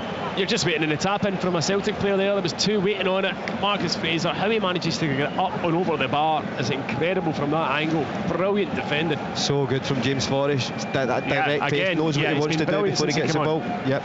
He's given them a bolt of electricity, that's for sure. Celtic corner, and it comes. It's a poor one though. It's easily cleared by Gogic. It was Engels, really poor delivery. The £11 million man over on the right hand side. As Forrest plays it across, it's cut out by Ayunga. Carter Vickers wins it back quickly though. Now Scales. Out it comes to the right for Engels. Now with Forrest, whose cross is deflected up into the air by O'Hara. Off Gogic's head. Phillips more height than distance in his header. Nodded back by Kenny to Scales. The edge of the box. Scales trying to find a way through. Sobowale's in the road though. Scales continues. Plays it infield to McGregor. Back to Scales on the touchline. And now it's McCowan. It's the cross ball in, flicked away again. St Mirren defensively been so sound today. The one time they made a mistake, they were punished initially with the McGregor goal. Mark O'Hara left breathing a sigh of relief when he saw that the VAR had overturned the on-field decision. Defended the box so well today. Whether that's a block, a touch, a head up. Here comes Forrest again. Manages to squeeze it through the edge of the box for McCowan. McCowan to Johnston, pulls it across, and it's deflected behind for yet another corner. And the pressure is intense. It is, but you have to say again, to reiterate, St Mirren's defending has been first class, absolutely brilliant again there. It was brilliant play again from Forrest. They get to the byline, they try to flash it across the face, but the block comes in. Engels looking for better delivery this time, and it is better. Into the box, into the 6-yard area it goes. The pop out to Mooney though, who clears with the left foot. And McGregor's onto it on the far side. Down the line for Engels, looks up long, high, deep ball. Maida heads it back across. It's in behind Kenny and Carter Vickers, and Oisin Smith clears. Great touch from Evan Mooney there. Poor ball though from Ayunga to try and get it into the path of Mooney on the left hand side, asking way too much of the youngster there. Needs much better quality than that, as Austin Trusty picks up for Celtic and finds Scales. Down the line for Maida. Gets it in behind Fraser, but not Gogic. She gets there ahead of McCowan, and it's cleared by Gogic up the line, and out it goes for a throw-in on the near side for Celtic, which Scales takes and bowls it back to Trusty. There will be clearly 3 or 4 minutes of stoppage time as it stands added on at the end of that, so St Mirren have realistically got another 10 or 11 minutes of this. Yeah, thanks for reminding me, Liam. But they've done well, and actually they do look dangerous if they can just get that opportunity to counter, because Celtic are really putting so many men forward now. They're overcommitting it. The counter is on. They've still got the 2 up top. Long ball from Trusty. It's up towards Kenny. Nods it back down well for McCowan. First time ball with the left out to Forrest on the right. The right angle of the box. Little step over. Drives it across again. And again it's deflected. And behind for yet another Celtic corner. No way through so far for the home team. Been better in the second half. There's been more purpose about them. A little bit lethargic in the first, but it's been much better. They haven't found a way through yet, though. Will they here? Low ball across is cut out from the short corner. Don Robertson has got the arm up, spots the flag on the far side, and it will be a free kick to St Mirren for an offside. Celtic 0, St Mirren 0. They've maybe lacked a wee bit of variety in their crossing for me. Everything's been trying to flash across the face of goal. St Mirren have got numbers, and they've defended that situation so well throughout the game. They've not really looked at a cutback or a stand up to the back post or anything. You know, it's always been these kind of low flashes across the face. How do you view these closing stages, Scott? How often have we seen Celtic leaving it late? Yeah, I think with a Celtic side and the players they've got, they'll constantly ask you questions right up to the final whistle. But the way St Mirren are defending at the moment, a wrong decision from Evan Murray. He's got to keep the ball there. For me, they'll keep asking you questions. It's just how can you stay concentrated? Up until this point, St Mirren, as I said, defended their box really, really well to a man. Celtic in possession. Carter Vickers out to that right-hand side for Johnston. Johnston then down the line for Forrest. Here he goes again to the right-hand side angle of the box. Blocked, breaks back to Forrest. Forrest with the outside of the right finds Scales, left of the D. Short ball for Maida. So Bawali's across, down goes Maida. The ref's happy with the challenge though. And there's no real appeal from the Celtic players. He stays goalless. Didn't look it to me. Maida just getting to his feet again. Maybe get his toe stood on or something, but certainly didn't look a penalty. Celtic scored in every single home game last season. The last team to shut them out here, Hearts in December 23. And they won 2-0. Scales, square ball for McGregor, for Johnston. And in the final 5 of the 90 here, it is Forrest. Along the 18-yard line he goes, his ball towards McCowan's cut out. Here's Trusty. Now Scales, left angle of the box, right foot cross comes in.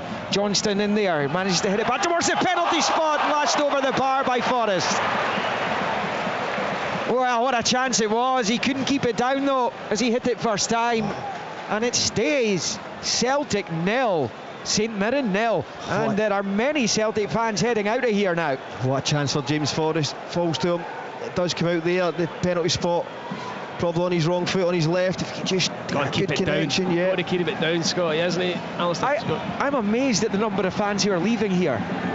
The game's at 0-0. Yeah. There is no other club in this country does the late show more often than Celtic. And there you go. Maybe they feel it's one of their days. Yeah, maybe. And those kind of days before, and they've still come up with the goods late on. And if they do, those who've left will have to watch it in the highlights tonight. Oh, they'll listen to you in the car. For James Forrest, right-hand side, moving infield. Leaves it for Engels. Engels turns it left-hand side of the box. Maida onto his right side. St Mirren trying to hold firm. It's now with McCowan. Shuffles onto the left. Shoots. Deflected and in! And Luke McCowan finds the bottom right corner! And Celtic make the late breakthrough, as they have done over and over and over again in their history. And on the opening league weekend of the season, to perhaps be even more important than any other week at this stage McCowan scores with 4 to play. Celtic 1, St Mirren 0. Well, you were preempting it, Liam, and it has happened. I mean, the ball falls to McCowan at the edge of the box. He shifts it onto his left, takes the shot. Whether it was going to go in or not, we don't know. It comes on the underside of Mark O'Hara's boot, and a deflection takes it into the bottom corner past Jamal George. Really hard one for St Mirren to take that. You know, you put so much into the game, you get into the very last stages of the game, and a deflected shot goes past your goalkeeper into the bottom of the corner. But Celtic have been pushing really hard for that goal in this second half. The opening weekend as defending champions, Scott, they will have known the importance of getting that goal and getting that win. St Mirren still have time, but you would now expect Celtic to close it out. Yeah, we'd expect Celtic now just to pick and choose, move the ball around, really stretch this St Mirren side. Listen, it's Celtic have went the same route the whole game, down the sides, crosses. St Mirren have defended it tirelessly all game, and ultimately it takes just a strike from the edge of the box with a slight deflection. And Luke McCowan does do that. Whenever he sees a chance at goal, he looks to get a shot away. It's into the bottom corner. And a foul on Declan John there by Engels, who's going to be booked as well, much to his disgust and much to the Celtic supporters' disgust. But he does with that. Yeah, he wins the ball, but I think he also catches Declan John in the process of doing so. I'm not sure it was a booking. I can understand the Celtic fans' frustration, but what it does do is give St Mirren an opportunity here to float one into the box. Again, they've got 4, 5, 6 of their bigger players towards the back post area. It's all about the quality of ball now. Will they get one opportunity to take something from this? John's over it. We're in the 90th minute. Celtic with that 1-0 lead now, finally finding the net. John with it, bends it in, headed away by Trusty. It's only half away. Oisin Smith heads it out towards Phillips. Engels gets there first and puts it out for a St Mirren throw-in, level with the Celtic 18-yard line. You know where this is going? It simply has to now. 15 seconds plus stoppages left for St Mirren to do something. We haven't really threatened in the second half at that end, apart from the Oisin Smith moment. And he shot straight at the keeper. It's headed away by Scales, then blocked by McCowan. He's the hero. He gets away from Smith out to this near side and wins the throw-in as well. And Brendan Rodgers' substitutions have made the difference as 5 minutes of stoppage time are confirmed at the end of the game here. Luke McCowan, who scored on the opening weekend last season, but in the dark blue of Dundee in the derby at Tannadice, scores in the opening weekend in his current club as St Mirren make their final change, and off is coming Richard King and another one of the new boys, actually just arrived during the week there, Malik Dykesteel, who arrives here from Cork City and actually came up against Celtic in a pre-season friendly at the start of last month.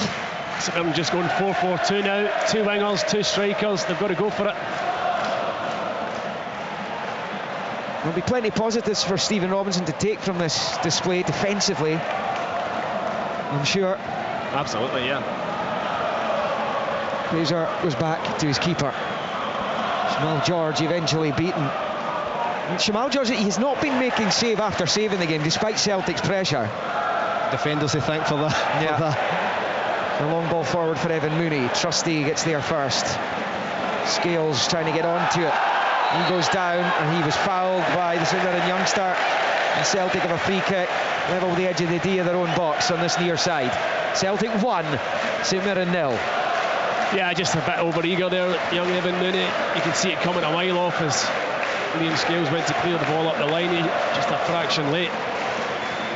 Busy week on Sports Sound. Hearts Aberdeen tomorrow night, scheduled to be tomorrow night. We'll wait and see what the weather does. That's live here on Sports Sound. Tuesday, Rangers Victoria Pilsen in Champions League, third qualifying round. Thursday, the Conference League, Partizan Belgrade Hibs Rapid Vienna against Dundee United. The latter of those is on the telly, the Hibs game on the radio. Fraser goes back to George. The 6-yard line, slices the ball forward rather, and evades Engels. The Celtic fans think Phillips fouled him. This time Phillips goes down and then goes head to head with Engels. And just to the right there, so too do Ayunga and Trusty. It's all kicking off. It's all kicking off. Engels got in a wee bit late on Phillips, and then Phillips reacting. Thought it was going to get a bit naughty for a second, but he managed to kind of restrain himself. Well, Celtic scored so many late goals last season. It's been woven through their history. Remember, those Martin O'Neill teams always seemed to have the knack of finding a late goal when they needed one. And Brendan Rodgers' side have come up with that every now and again. You remember Scott Sinclair's late winner in his first league game in charge all those years ago. Long ball forward for St Mirren into the Celtic box, headed half away. Fraser out to John, level with the Celtic 18-yard line. Left foot cross comes in towards O'Hara. He killed it on the chest, but it's hooked away by Trusty. Fraser picks up the scraps, knocks it back to Smith. A poor ball in the end, a misunderstanding there with his teammate, and the long ball through for Maida, who's one-on-one and can seal the deal here, but he's blocked there absolutely outstandingly, and it might mean nothing in the end, but Subowale has come from nowhere to slide in on Maida, and it goes behind for a corner only. Stays 1-0 Celtic.